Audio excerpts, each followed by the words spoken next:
लेके आ गया मैं वन शॉट में आपके लिए फाइनेंशियल मैनेजमेंट का वन शॉट। ठीक है, तो ये चैप्टर हमें दिखाता है कि पैसों का प्रबंध, ठीक है ना, पैसों का प्रबंध कैसे करते हैं। प्रबंध का मतलब तो आपको मालूम है मेरे लाला। अब बैंक ने जो है आपको लोन दिया 12% पे, ठीक है। अब आप जो कमाओगे उसका 12% तो बैंक लोन लेके चला जाएगा अपना, है ना। अगर आपको लॉन्ग टर्म फाइनेंस चाहिए तो आप शेयर से पैसे ला सकते हो, डिबेंचर से पैसे ला सकते हो, बैंक लोन से पैसे ला सकते हो, है ना। हाँ जी मेरे दोस्तों, तो क्या हाल चाल, क्या हाल चाल, क्या हाल चाल, कैसे हो आप सब। मैं उम्मीद करता हूँ आप सब बहुत अच्छे होंगे और आपको बता दूं मैं भी बहुत बढ़िया हूँ। तो देखो, बहुत आपकी भारी डिमांड आ रही थी, सर फाइनेंशियल मैनेजमेंट का one shot please, sir financial management का वन शॉट प्लीज। आपकी डिमांड और हम पूरी नहीं करेंगे, हो ही नहीं सकता है। लेके आ गया मैं वन शॉट में आपके लिए फाइनेंशियल मैनेजमेंट का वन शॉट, ठीक है। जहां पर इस चैप्टर को वित्तीय प्रबंध जो नाम है, इस चैप्टर को हम लोग इन डिटेल डिस्कशन करेंगे, ठीक है। क्या है इस चैप्टर में, बहुत इजी बना दूंगा आपके लिए मैं ये चैप्टर, टेंशन नॉट, बिल्कुल टेंशन लेने की जरूरत नहीं। इसको इंग्लिश में क्या वही बोलते हैं जो आप डिमांड कर रहे थे, है ना, फाइनेंशियल मैनेजमेंट, ठीक है, फाइनेंशियल मैनेजमेंट। आ जाओ लाला, स्टार्ट करते हैं, ठीक है। अब देखो फाइनेंशियल मैनेजमेंट क्या नाम है, यहाँ पर अगर आप ध्यान दोगे तो इसको बोलते हैं वित्तीय और प्रबंध। वित्त का मतलब होता है पैसा, ठीक है। वित्त को अगर पूछोगे तो पैसा हो जाता है, ठीक है। वित्त का सीधा मतलब मेरे लाला क्या होता है, पैसा। प्रबंध का मतलब होता है इंतजाम करना, ठीक है। तो ये जो चैप्टर है अभी तक आपने क्या पढ़ा, प्लानिंग, ठीक है, ऑर्गेनाइजिंग, स्टाफिंग, डायरेक्टिंग और कंट्रोलिंग। आपने ये सारे काम जो है करने सीख लिए, ठीक है।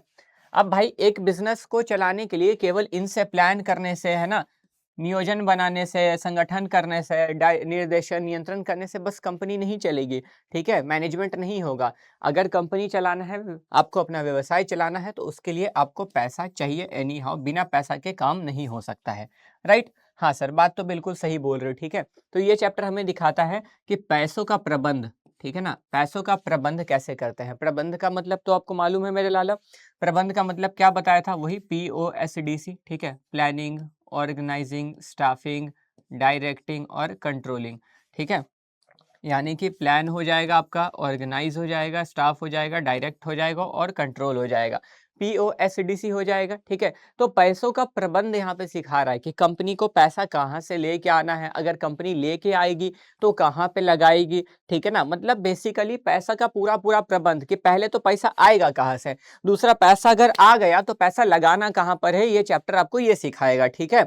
तो आ जाओ देखते हैं क्या बोलता है। देखो वही बातें कह रही है जो मैंने आपको बताई। वित्त का अर्थ किसी फर्म को उपलब्ध धन या कोष से है, ठीक है। और वित्तीय प्रबंध संगठन के उद्देश्यों की प्राप्ति व सुचारू कार्य प्रणाली के लिए कोषों के कुशल अधिग्रहण, आवंटन और नियंत्रण से संबंधित है, ठीक है। इसमें क्या है, वित्तीय आवश्यकताओं का पूर्वानुमान, कोष जुटाना, उनकी लागत की तुलना कर न्यूनतम लागत पर वित्त प्राप्त करना, जोखिम को नियंत्रित रखना और उपलब्ध कोषों का प्रभावी उपयोग करना। मतलब ये बेसिकली मोटा मोटा आपको यही बोल रहा है कि वित्त की व्यवस्था करना, वित्त लेके आएंगे और पैसा लेके आ रहे हैं। अब देखो जाहिर सी बात है, बिना पैसा के तो आज कोई बिजनेस चल नहीं सकता। अब पैसा लगता है, या तो तुम बिजनेस में अपना पैसा लगाओ, या तो तुम बैंक से लोन लेके आओ, दोस्त से लोन लेके आओ, मम्मी से पैसे लेके आओ, पापा से पैसे लेके आओ, किसी से भी पैसे लेके आओ, लेकिन पैसा तो आपको लेके आना होगा। अब अगर आप पैसा मान के चलो अपना भी लगाओगे तो आपका उस पैसा पे उद्देश्य क्या होगा कि भाई हम बिजनेस में पैसा लगा रहे हैं, तो दान करने के लिए तो नहीं लगा रहे, लाभ प्रॉफिट कमाने के लिए कर रहे हैं, है ना। लोन पे लेके आओगे तो और भारी जिम्मेदारी की, लोन पे तो भाई ब्याज देना है। यानी कि अगर मान लो मैं 12% ब्याज दूंगा तो मुझे किसी हालत में जो पैसा मैंने लगाया है मुझे एनी हाउ उस पर 20% कमाना होगा, या 12% से तो ज्यादा ही कमाना होगा तब तो। क्यों, देखो समझो, मान लो तुम बैंक से लोन लेके आए, ठीक है, तुम जो है बैंक से लोन लेके आए, ठीक है। अब बैंक ने जो है आपको लोन दिया 12% पे, ठीक है।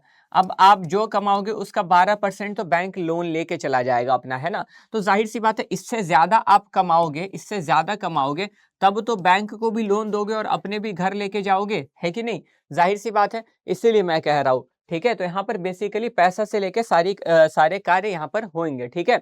तो वित्त प्रबंध की भूमिका क्या है, अचल संपत्तियों का निर्धारण, यानी कि करंट एसेट कितने होने चाहिए बिजनेस में, ठीक है।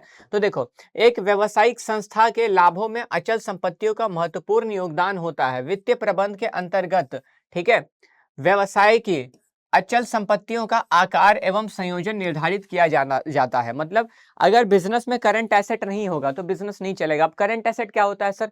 सॉरी, करंट एसेट बार बार बोल रहा, फिक्स एसेट, ठीक है ना, फिक्स एसेट।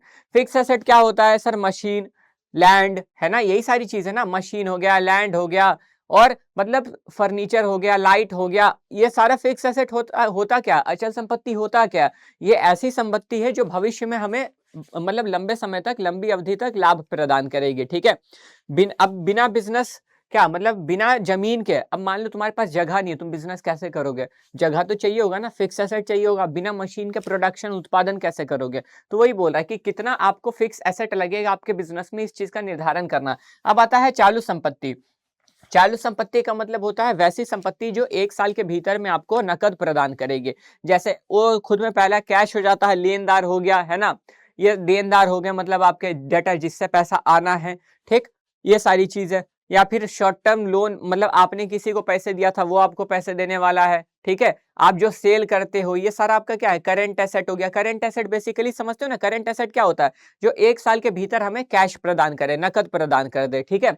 तो क्या बोल रहा है? अब ये क्यों जरूरी है? व्यवसाय के दिन प्रतिदिन के लेन देन के लिए चालू संपत्तियों की आवश्यकता होती है। चालू संपत्तियों की मात्रा भी वित्तीय प्रबंध निर्णयों से प्रभावित होती है, ठीक है ना। उदाहरण के लिए, यदि चालू संपत्ति में निवेश 400 करोड़ का है, फिर यह निर्धारित किया जाना चाहिए कि नकद, स्टॉक, ऋणों की आदि पर कितना निवेश किया जाए, ठीक है। मान लो चालू संपत्ति, अगर मान लो बिजनेस में 400 करोड़ मेरे पास रखा हुआ है कैश, तो मुझे नकद, है ना, कैश कितना रखना है, मुझे स्टॉक कितना लेके आना है, लोन कितना लेके आना है, ठीक है। ये सारी चीजें सोचनी पड़ती हैं। डन हो गई बात। नेक्स्ट पॉइंट पे आओगे। नेक्स्ट पॉइंट आपको क्या दिखा रहा है कि दीर्घावधि एवं अल्पावधि वित्त के अनुपात का निर्धारण, कि मतलब यहाँ दीर्घावधि और अल्पावधि, मतलब लॉन्ग टर्म लोन कितना होना चाहिए, शॉर्ट टर्म लोन कितना होना चाहिए, ये बेसिकली आपको यही बोल रहा है, ठीक है। तो व्यवसाय की समस्त वित्तीय आवश्यकताओं को दीर्घावधि और अल्पावधि कोषों के माध्यम से पूरा किया जाता है, ठीक है। वित्तीय प्रबंध के अंतर्गत दोनों वित्तीय स्रोतों का एक अनुपात निर्धारित किया जाता है। मतलब अनुपात मतलब रेशियो, है ना, कि इतना मेरा लॉन्ग टर्म एसेट होगा, इतना मेरा शॉर्ट टर्म एसेट होगा, मतलब, या फिर लोन बोल लो, ठीक है। अब लॉन्ग टर्म लोन क्या होता है? बैंक लोन, वैसे लोन जो 5 साल 10 साल से अधिक चलेंगे, ठीक है। सर शॉर्ट टर्म लोन क्या होता है? वैसे लोन जो 1 साल के भीतर ही खत्म हो जाएंगे, ठीक है। तो यहाँ वही बोल रहा है, दीर्घावधि वित्त के विभिन्न स्रोतों के अनुपात का निर्धारण। चलो डिसाइड तो कर लिया इसने, बिजनेसमैन ने, मतलब जो वित्तीय प्रबंधक, ठीक है, उसने डिसाइड तो कर लिया कितना लॉन्ग टर्म लोन होगा, कितना शॉर्ट टर्म लोन होगा। तो डिसाइड कर लिए, तो ये लॉन्ग टर्म लोन लेके कहां से आना है, यानी कि स्रोत ढूंढेगा, ठीक है। तो वित्तीय प्रबंध के अंतर्गत दीर्घावधि वित्त के विभिन्न स्रोत, जैसे समता अंश पूंजी, पूर्वाधिकार अंश पूंजी, ऋण पत्र और दीर्घावधिकार ऋण के अनुपात का निर्धारण किया जाता है। प्रत्येक स्रोत की खूबियों और दोषों का विश्लेषण करके संतुलित लिया जाता है। मतलब कि क्या, कि देखो सीधी बात, डिसाइड तो कर लिया लॉन्ग टर्म फंड्स कितना होगा, मतलब वैसा संपत्ति कितना होगा जो लंबे समय के लिए है, और वैसी संपत्ति कितनी होगी जो कम समय के लिए, ठीक है। तो अब कहां से आ सकता है? अगर आपको लॉन्ग टर्म फाइनेंस चाहिए तो आप शेयर से पैसे ला सकते हो, डिबेंचर से पैसे ला सकते हो, बैंक लोन से पैसे ला सकते हो, है ना, बहुत सारा है। अगर शॉर्ट टर्म लोन चाहिए तो आप क्या, रिटेन्ड अर्निंग रिजर्व सुना होगा बचपन में, क्लास 11th में सुना होगा, रिजर्व, प्रोविजन एंड रिजर्व, है ना, उससे पैसे उठा सकते हो। तो वही चीज ये बोल रहा है कि यहाँ पे देखा जाता है कि कौन खासियत है। अब आंख बंद करके नहीं चुना जाता है, क्यों सर? क्योंकि देखो जाहिर सी बात है, अगर तुमने बोल दिया कि हम लोन से पैसे लेके आएंगे, ठीक है, तो लोन पे तो ब्याज देना पड़ेगा, तो जो कमाओगे उसका कुछ हिस्सा दूसरे को पेमेंट करना पड़ रहा। अब लोन क्या है? ब्याज अकाउंटिंग के नजर से देखोगे तो खर्चा है ना। अब खर्चा करोगे तो तुम्हारी प्रॉफिट पे प्रभाव पड़ेगा ना। क्यों? क्योंकि जो कमाओगे, आय जो हो रही है, उसमें से पहले खर्चा देंगे तब तो शुद्ध लाभ निकलता है। तो अगर खर्चा इतना है, ठीक है, मतलब खर्चा इतना है और आय इतना है, तो क्या करोगे? इतना खर्चा देंगे, खर्चा देने के बाद मेरा शुद्ध लाभ पता चलेगा, ठीक है। अब खर्चा एकदम कम है, और चलो बेसिकली इतना ऐसे नहीं समझोगे, मैं तुमको एक नॉर्मल एग्जांपल से बता दूं, ठीक है। मान के चलो तुम्हारी आय, मैं केवल अभी अर्निंग्स की बात कर रहा हूं, तुम्हारी आय मान के चलो, ठीक है, 5,000 रुपए है, ठीक है। अब तुम्हारे बिजनेस का खर्चा जो है, तुम्हारे बिजनेस का खर्चा जो लोन ले लिया, सारा खर्चा मिला के मान के चलो, ठीक है, कि तुम्हारा पूरा खर्चा मिला के 2,000 होता है, तो तुम्हारा शुद्ध शुद्ध लाभ कितना हो रहा है? 3,000 हो रहा है, ठीक है। अब अगर तुम यहीं पे सोचोगे दूसरा एग्जाम्पल कि तुम्हारी आय तो 5,000 ही है लेकिन तुमने खर्चा कम कर दिया, ठीक है, तुमने खर्चा क्या किया, तुमने खर्चा कम कर दिया, तुम्हारा खर्चा 1,000 हो गया, देखो ऑटोमेटिकली तुम्हारा शुद्ध लाभ बढ़ गया 1,000 से, है ना। तो जो है ना लोन, यानी कि अगर आप ऐसी चीजें आंख बंद करके निर्धारण करोगे तो वो सीधे तुम्हारे प्रॉफिट पे इंपैक्ट करेगा, तुम्हारे लाभ पे प्रभाव डालेगा। अगर तुम आंख बंद करके बोलते हो कि हम लोन से पैसा उठाएंगे तो सीधा तुम्हारे जो है शुद्ध लाभ पर वो हानि करेगा। समझ में आ रही है मेरी बात यहाँ तक? हाँ सर, यहाँ तक बात समझ में आई है, आगे बढ़िए। चलिए आगे बढ़ते हैं फिर, ठीक है, चलिए आगे बढ़ते हैं। अब आता है पांचवा पॉइंट आपका दोस्त, क्या आ रहा है कि लाभ हानि खाते को विभिन्न मदों का निर्धारण, यानी कि विभिन्न वित्तीय निर्णयों से लाभ हानि खाते में सम्मिलित मदें प्रभावित होती हैं। जो बातें मैंने बताई वही बोल रहा है कि लाभ हानि खाता, प्रॉफिट एंड लॉस अकाउंट बाकी चीजों से इंपैक्ट करता है, ठीक है, जाहिर सी बात है। अगर लोन बहुत ज्यादा होगा तो लोन पे ब्याज देना होगा, उससे प्रॉफिट कम होगा, ठीक है। अगर लोन नहीं होगा ज्यादा, जितना कम खर्चा होगा उतना ज्यादा मेरा प्रॉफिट बढ़ेगा, है कि नहीं। तो वही बोल रहा, उदाहरण के लिए ऋण की अधिक राशि परिणाम स्वरूप भविष्य में अधिक ब्याज व्यय होगा। इसी प्रकार व्यवसाय का विस्तार जो पूंजी बजटन निर्णय का परिणाम है, व्यवसाय के लाभ हानि खाते में लगभग सभी मदों को यथार्थ रूप से प्रभावित करता है, ठीक है। अब आगे पढ़ेंगे, यहां तक मेरे हिसाब से आपको चीजें समझ में आ गई हैं, ठीक है। अब देखो ध्यान देना है आपको ना कि वित्तीय प्रबंध मतलब आपको ये तो समझ में आया ना कि वित्तीय प्रबंध क्या है, पैसों का प्रबंध, ठीक है। अब सर वित्तीय प्रबंध है तो, लेकिन ये करेगा कौन? अच्छा, प्रबंध कौन करता था सर? प्रबंधक करता था। तो वित्तीय प्रबंध कौन करेगा? वित्तीय प्रबंधक करेगा, जाहिर सी बात है ना, नॉर्मल बात है। अब वित्तीय प्रबंध किया क्यों जाता है? तो वित्तीय प्रबंध किया जाता है लाभ को अधिकतम करने के लिए, ठीक है ना, प्रॉफिट को मैक्सिमाइज करने के लिए। सर ये कैसे होगा? देखो यहाँ पे क्या डिसाइड होता है कि फर्म पैसा कहां से लेके आएगी और उसको ऐसे जगह लगाना है जहां पे हम ज्यादा से ज्यादा कमा सके। तुम ही सोचो, मान के चलो तुमने आज अपना बिजनेस चालू किया, ठीक है, तुमने अपना बिजनेस चालू किया। अब तुम देखोगे कि भाई मुझे, मतलब तुम्हारे हाथ में पैसे हैं, ठीक है, सीधा एकदम बेसिक एग्जांपल, मान लो तुम्हारे हाथ में पैसे हैं, तुम बिजनेस करने का सोच रहे हो। एक बिजनेस ऐसा है जिसपे तुम बहुत ज्यादा कमाओगे और एक बिजनेस ऐसा है जिसपे तुम बहुत ज्यादा नहीं कमा पाओगे, तुम कहाँ पैसा लगाओगे? सोचोगे ना, तुम्हारे हाथ में पैसा होगा तो तुम यही सोचोगे हम इसको ऐसे जगह लगाएंगे ना जहां से ज्यादा हम प्रॉफिट कमा पाए, जाहिर सी बात है, ठीक है। तो वही बोल रहा है ये, ठीक है, कि सभी वित्तीय निर्णयों के उद्देश्य यह सुनिश्चित करना है कि वे कुशल हो और संस्था के मूल्य तथा लाभ में वृद्धि करें। लाभप्रदता संस्था की उत्पादन, विक्रय और प्रबंधकीय दक्षता का मापदंड होती है तथा सामाजिक लक्ष्यों की पूर्ति और सामाजिक आर्थिक कल्याण के लिए भी आवश्यक होती है, ठीक है ना।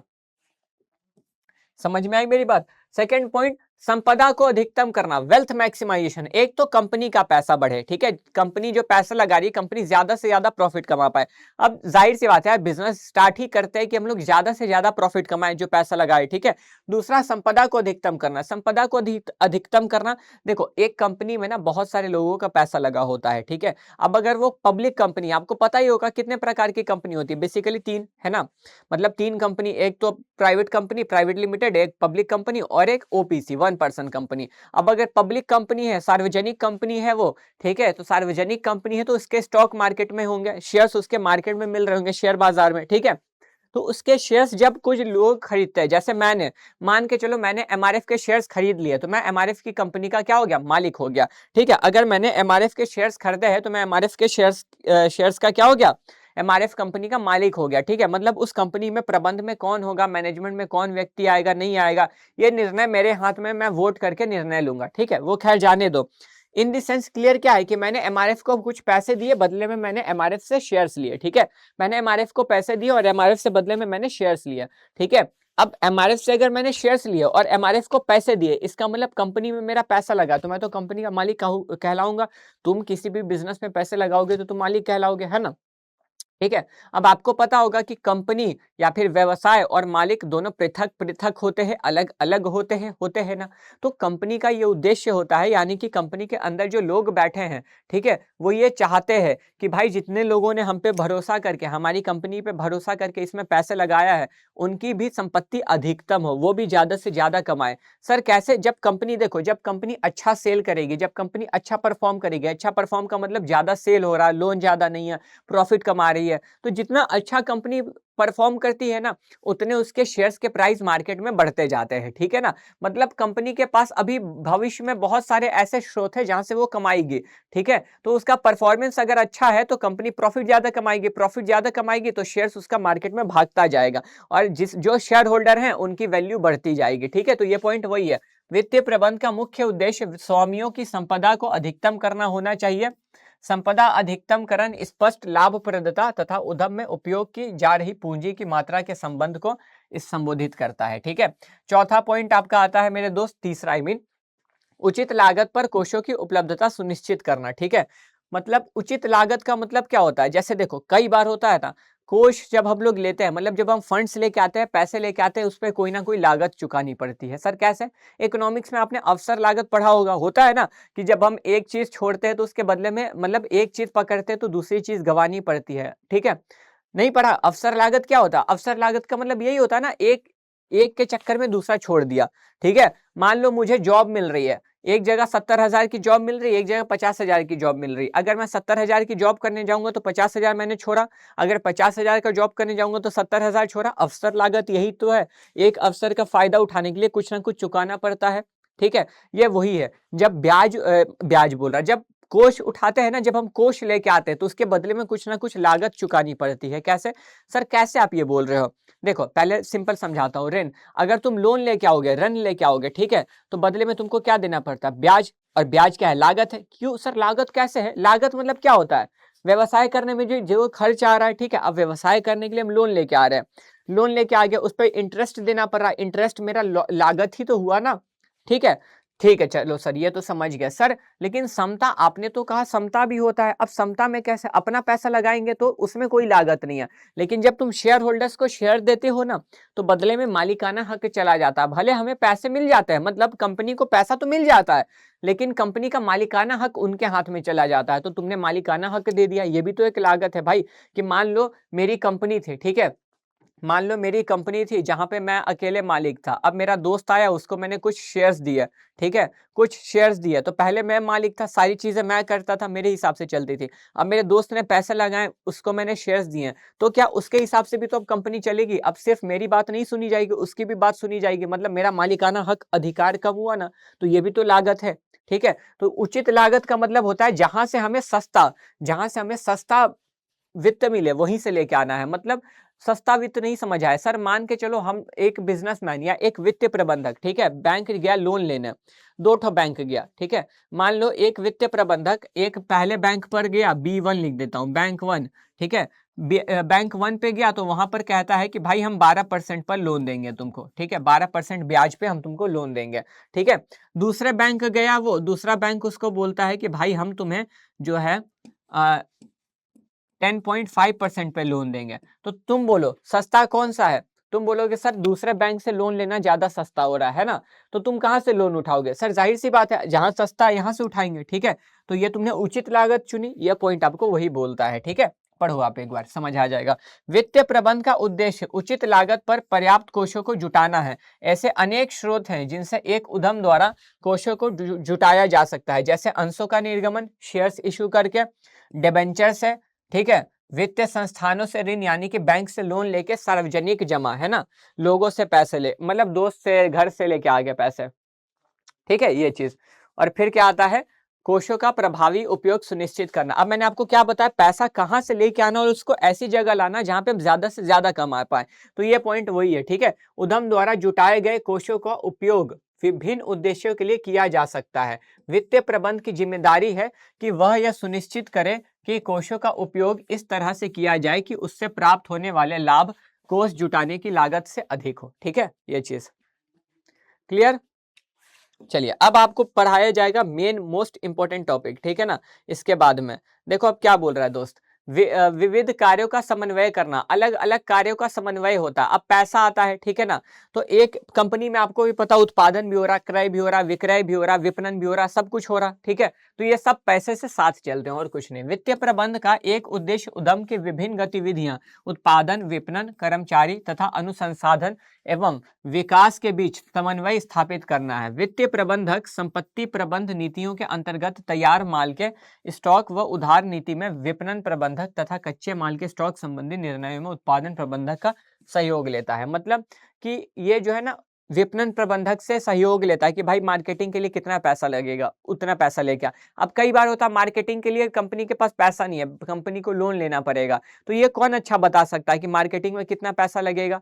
सर मार्केटिंग में कितना पैसा लगेगा ये तो मार्केटिंग मैनेजर ज्यादा बढ़िया बताएगा, तो उससे जाके पूछ लो कि कितना लगता है, उतना लोन लेके आ जाओ, है ना? तो वही है, उससे सहयोग लेता है। ठीक है, समझ में आई मेरी बात? अब बोल रहा है कि देखो वित्तीय प्रबंधक के कार्य, ठीक है, तो ये अभी रहने दो, इसको लास्ट में पढ़ेंगे, अभी रहने दो। ठीक है, अब तुम एकदम इंपॉर्टेंट चीज पे आओ, इसका महत्व भी हम लोग लास्ट में पढ़ेंगे। ठीक है, अब सबसे इंपॉर्टेंट आता है बात यहाँ पर वित्तीय प्रबंध के निर्णय। ठीक है ना, तो वित्तीय वित्तीय निर्णय, अब एक वित्तीय प्रबंधक कुछ मुख्य निर्णय लेता है, और ये मुख्य निर्णय कितने हैं? तो 3 हैं। पहला होता है निवेश निर्णय, दूसरा होता है वित्तीय निर्णय, तीसरा होता है लाभांश निर्णय। अब बड़े ध्यान से यहाँ पर आप समझना, निवेश निर्णय, निवेश का मतलब होता है देखो जब भी हम, ठीक है, जब भी हम किसी चीज में पैसा लगाते हैं ये सोचकर, ठीक है, कि हमें भविष्य में कुछ लाभ मिलेगा। मतलब मान के चलो आज तुम पढ़ रहे हो, कोचिंग कर रहे हो, कॉलेज में फीस दे रहे हो, पैसा लगा रहे हो ना, क्या सोच के कि हम भविष्य में जॉब करेंगे तो सैलरी आएगा। मतलब अभी जो पैसा लगा रहे इससे हमें भविष्य में लाभ मिलेगा। तो जब भी हम इस उद्देश्य से कहीं पर पैसे लगाते हैं ना कि अभी हम पैसे लगा रहे हैं और भविष्य में हमें इससे लाभ या फिर पैसा मिलेगा, सीधी बात, उसको बोलते हैं निवेश निर्णय। ठीक है, तो एक वित्तीय प्रबंधक निवेश निर्णय लेता है। निवेश निर्णय में क्या निवेश करना होता है कि कहाँ पैसा लगाना है, ठीक है, कहाँ से पैसा लेके आना है और कहाँ पैसा लगाना है। ठीक है, सबसे पहले कहाँ पैसा लगाना है में मतलब क्या वो देखेगा, वो देखेगा कि पैसा ऋण में लगाना है या समता में लगाना है। ठीक है, मतलब इक्विटी में पैसे लगाने हैं या लोन में, ठीक है, डिबेंचर में, डेट में। ठीक है, समझ में आ रही है मेरी बात? तो यहाँ पर वो क्या देखेगा, यहाँ पर वो दो निर्णय लेगा। ठीक है, यहाँ पर वो क्या करेगा, दो निर्णय लेगा। अब समता का मतलब हो गया अपना पैसा, ऋण का मतलब हो गया बाहर से पैसा। ठीक है, मतलब लोन लेके आना। समता का मतलब क्या हो गया, अपना पैसा। अब अपना पैसा में क्या हो जाएगा, या तो तुम खुद का पैसा लगाओ। अब कई बार होता है कंपनी जो प्रॉफिट कमाती है ना उसका कुछ हिस्सा वो अपने पास काट के रख लेती है, उसको बोलते हैं रिटेन्ड अर्निंग, है ना, प्रतिधारित आय जिसको बोलते हैं। ठीक है, रिटेन्ड अर्निंग। अब लोन में होता है कि भाई बैंक से भी लोन लेके आ सकते हैं, डिबेंचर भी इश्यू कर सकते हैं, ऋण पत्र, है ना, तो बहुत सारे ऑप्शन है। तो निवेश निर्णय में ये निर्णय लेना होता है कि पैसा कहां से निवेश क्या कहां निवेश करना है। ठीक है ना, ये चीज बेसिकली। ठीक है, समझ में आई मेरी बात? Oh sorry sorry sorry sorry sorry यार, सॉरी सॉरी, मैं अलग पागल हो गया हूँ।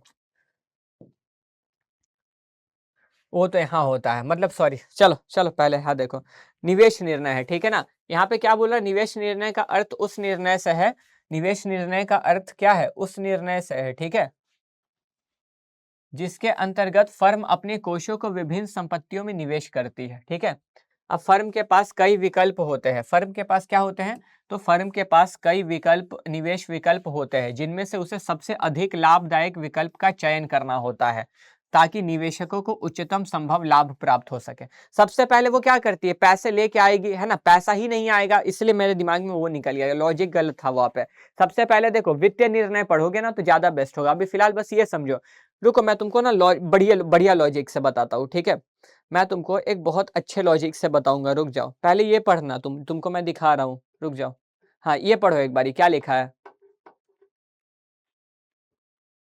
ठीक है, अब देखो जाहिर सी बात है बिना पैसा लाए तो पैसा लगाया नहीं जा सकता, है ना, तो सबसे पहले पैसा लेके आएंगे और कहाँ पैसा लगाना है वो निवेश निर्णय बेहतरीन तरीके से बताता है। ठीक है, पैसा लेके तो आ गए, अब पैसा को कहाँ लगाना है जहाँ पे हम ज्यादा से ज्यादा प्रॉफिट कमाएं वो आपको ये बताएगा। ठीक है, अब यहाँ पर अगर आप देखोगे तो दीर्घावधि निवेश निर्णय, दीर्घावधि निवेश निर्णय का मतलब लंबे समय के लिए निवेश करना। ठीक है, अब लंबे समय के लिए कहाँ निवेश किया जा सकता है, जैसे लंबे समय के लिए कहाँ निवेश किया जा सकता है, आपने लैंड खरीद लिया। ठीक है, अब मान लो आप बिजनेस कर रहे हो, ठीक है, बिजनेस कर रहे हो, कोई नया ब्रांच खोला। अब नया ब्रांच खोलोगे भाई, नया ब्रांच समझते हो, मान लो मेरा एक केक का दुकान है, एक केक का दुकान, एक मेरा केक का दुकान इस पॉइंट पर है और एक मेरा केक का दुकान मैंने यहाँ खोल दिया, तो नई शाखा खोली। अब उसमें भी तो पैसा लगेगा, ऐसा तो नहीं है कि पैसा नहीं लगेगा, तो ये भी लंबे समय तक चलेगा। ठीक है, तो ये क्या दीर्घ अवधि निवेश निर्णय का मतलब है, जिसको पूंजी बजट निर्णय भी कहा जाता है। इसका मतलब है कि इसमें बहुत भारी पैसा लगता है। अब देखो जाहिर सी बात है, अगर तुम एक अपना शाखा खोल रहे हो, मतलब समझो तुम एक और बिजनेस अगर अपना ओपन कर रहे हो, तो इसमें बहुत ज्यादा पैसा लगेगा। ठीक है, और ये निर्णय को परिवर्तित भी नहीं किया जा सकता। ऐसा नहीं कि एक बार निर्णय ले लिया तो अब ये बदला नहीं जा सकता। मतलब मान लो तुमने सोच लिया कि चलो बिजनेस स्टार्ट, एक नया है ना, एक और ब्रांच खोलते हैं, एक और ब्रांच खोलते हैं। तुम एक और ब्रांच खोलने के लिए सारा सामान वगैरह लेके आ गया, अचानक से तुम्हारा मन हुआ यार नहीं ब्रांच नहीं खोलना चाहिए। अब क्या करोगे, सामान तो आ गया सारा, पैसा तो तुमने लगा दिया, तो अब इसको परिवर्तित करोगे तो जोखिम तो तुम्हारा है, पैसा तो फंस गया तुम्हारा, है ना। तो वही है। अब देखो इसको क्या बोलते हैं, दीर्घावधि निवेश निर्णय को पूंजी बजट निर्णय कहा जाता है। ठीक है, इसमें जो है, इसमें भारी मात्रा में निवेश शामिल होता है। ठीक है, और यह निर्णय क्या होते हैं, अपरिवर्तनीय होते हैं, मतलब इसको परिवर्तित बदला नहीं जा सकता है बाद में, एक बार निर्णय ले लिया तो ले लिया। ऐसे निर्णय फर्म की दीर्घकालीन अर्जन क्षमता को प्रभावित करते हैं। ठीक है, उदाहरण में पुरानी मशीन के स्थान पर नई मशीन में निवेश, नई अचल संपत्ति का क्रय या नई शाखा खोलना, है ना। मतलब डायरेक्ट बात किया जा रहा है कि भाई तुम अगर फिक्स एसेट में किसी तरीके से पैसा लगाओगे, वो दीर्घावधि निवेश निर्णय, क्योंकि फिक्स एसेट तो लंबे समय तक चलता है। ठीक है, अब देखो, अब यहाँ क्या बोल रहा है, तो निवेश निर्णय अथवा पूंजी बजटन, इसी को पूंजी बजटन भी कहा जाता है कि नहीं। निर्णय को प्रभावित करने वाले घटक, घटक का मतलब क्या होता है लाला, देखो समझना, घटक का मतलब कि कुछ ऐसे कारक है जो आपको ये सोचने पे मजबूर करेंगे अभी निवेश करना चाहिए या नहीं करना चाहिए। अगर निवेश करना चाहिए तो ज्यादा निवेश करें या कम निवेश करें। ठीक है, तो सबसे पहला आता है आपका क्या, परियोजना का रोकड़ प्रवाह, मतलब कि हम जहां निवेश कर रहे हैं वहां से हमें कितना कैश मिलेगा, कब मिलेगा। ठीक है, मतलब हम पैसा लगा तो रहे लेकिन हमें कैश, देखो कैश बहुत जरूरी है, क्योंकि तुम चाहे कितना भी सेल कर लो, लेकिन अगर कैश नहीं आ रहा तो बिजनेस नहीं चल पाएगा। सर कैसे, देखो बिजनेस होता है तो कई बार हम किसी को उधार पे भी माल बेचते हैं, है ना। एक बिजनेसमैन जो व्यवसाय उधार पे माल बेच रहा है, चलो सेल तो वो दिखा देगा, ठीक है, सेल तो वो दिखा देगा, लेकिन उसको उधार पे बेचा है वो तो सेल मान लिया जाएगा। अब जब तक उसको कैश मिलेगा नहीं, ठीक है, तो क्या ये कैश आया, नहीं आया। अब अगर वो मान लो कैश नहीं आया तो बैड डेट होने का चांस होता है ना, कि डेटर क्या होता है, डेटर से पैसे आने हैं, बैड डेट हो गया यानी कि अब वो पैसे नहीं मिलेंगे, तो मेरा तो पैसा गया, सेल तो दिखा दिए लेकिन कैश तो मिला ही नहीं, तो ये तो दिक्कत वाली बात है। ठीक है, तो यहाँ पर देखना होता है कि जहां पे भी हम निवेश कर रहे हैं वो हमें कितनी जल्दी रोकड़ परिवर्तित करके देगा। समझ में आ रही मेरी बात, मतलब मान के चलो, ठीक है, कि मेरी एक बिजनेस है, मैं ना हाईवे बनाता हूं, मैंने सरकार के तरफ से, मैंने क्या किया, मैंने सरकार के तरफ से एक टेंडर निकला, सरकार के टेंडर को मैंने भर दिया और वो हाईवे बनाना था उसमें, तो सरकार ने बोला कि शुरुआत में आप अपना पैसा खुद लगाइए। ठीक है, सरकार ने क्या बोला, सरकार ने बोला कि आप अपना पैसा स्टार्टिंग में खुद लगाइए, आप कुछ साल तक, ठीक है, जो भी इससे कमाई होगा टोल टैक्स छोड़ के बाकी सारी कमाई आप रखिएगा। ठीक है, तो मुझे पता चल रहा है कि भाई देखो एक हाईवे बनाने में 10 साल जाएंगे, ठीक है, और 10 साल तक मुझे अपना पैसा लगाना होगा, 10 साल तक मुझे अपना पैसा लगाना होगा, और इससे कमाई कब चालू होगी, 11वें साल से। ठीक है, 11वें साल से कमाई चालू होगी। तो क्या मेरे बिजनेस में इतना कैश है कि मैं 10 साल तक कंटिन्यू कैश लगाता रहूं, पैसा लगाते रहूं बिना कमाई आए, है ना। मतलब सोचना पड़ेगा कि मेरे पास क्या उतना पैसा है कि मैं 10 साल तक कंटिन्यू निवेश करता रहूं बिना कमाए।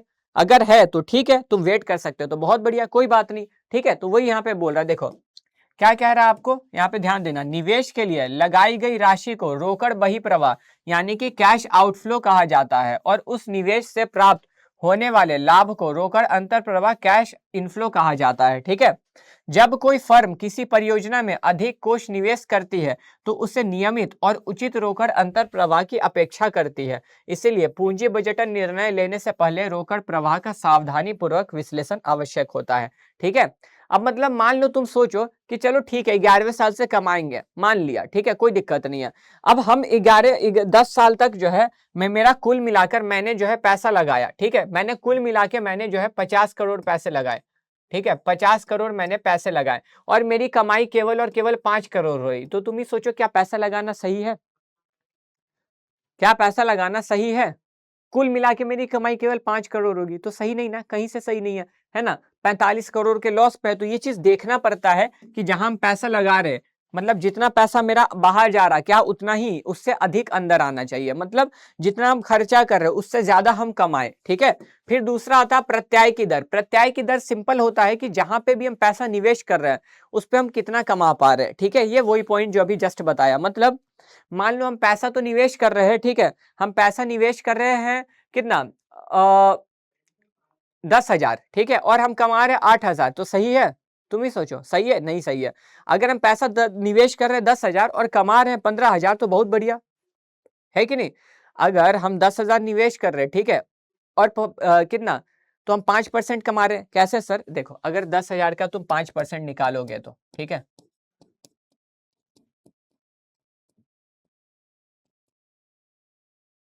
हुआ ना 500, और अब इसी को 10,000 में ऐड कर दो, है कि नहीं, हो रहा है ना? 10,500, सॉरी 15,000, 5,000 होगा, है कि नहीं? बोलो जल्दी, जल्दी बोलो।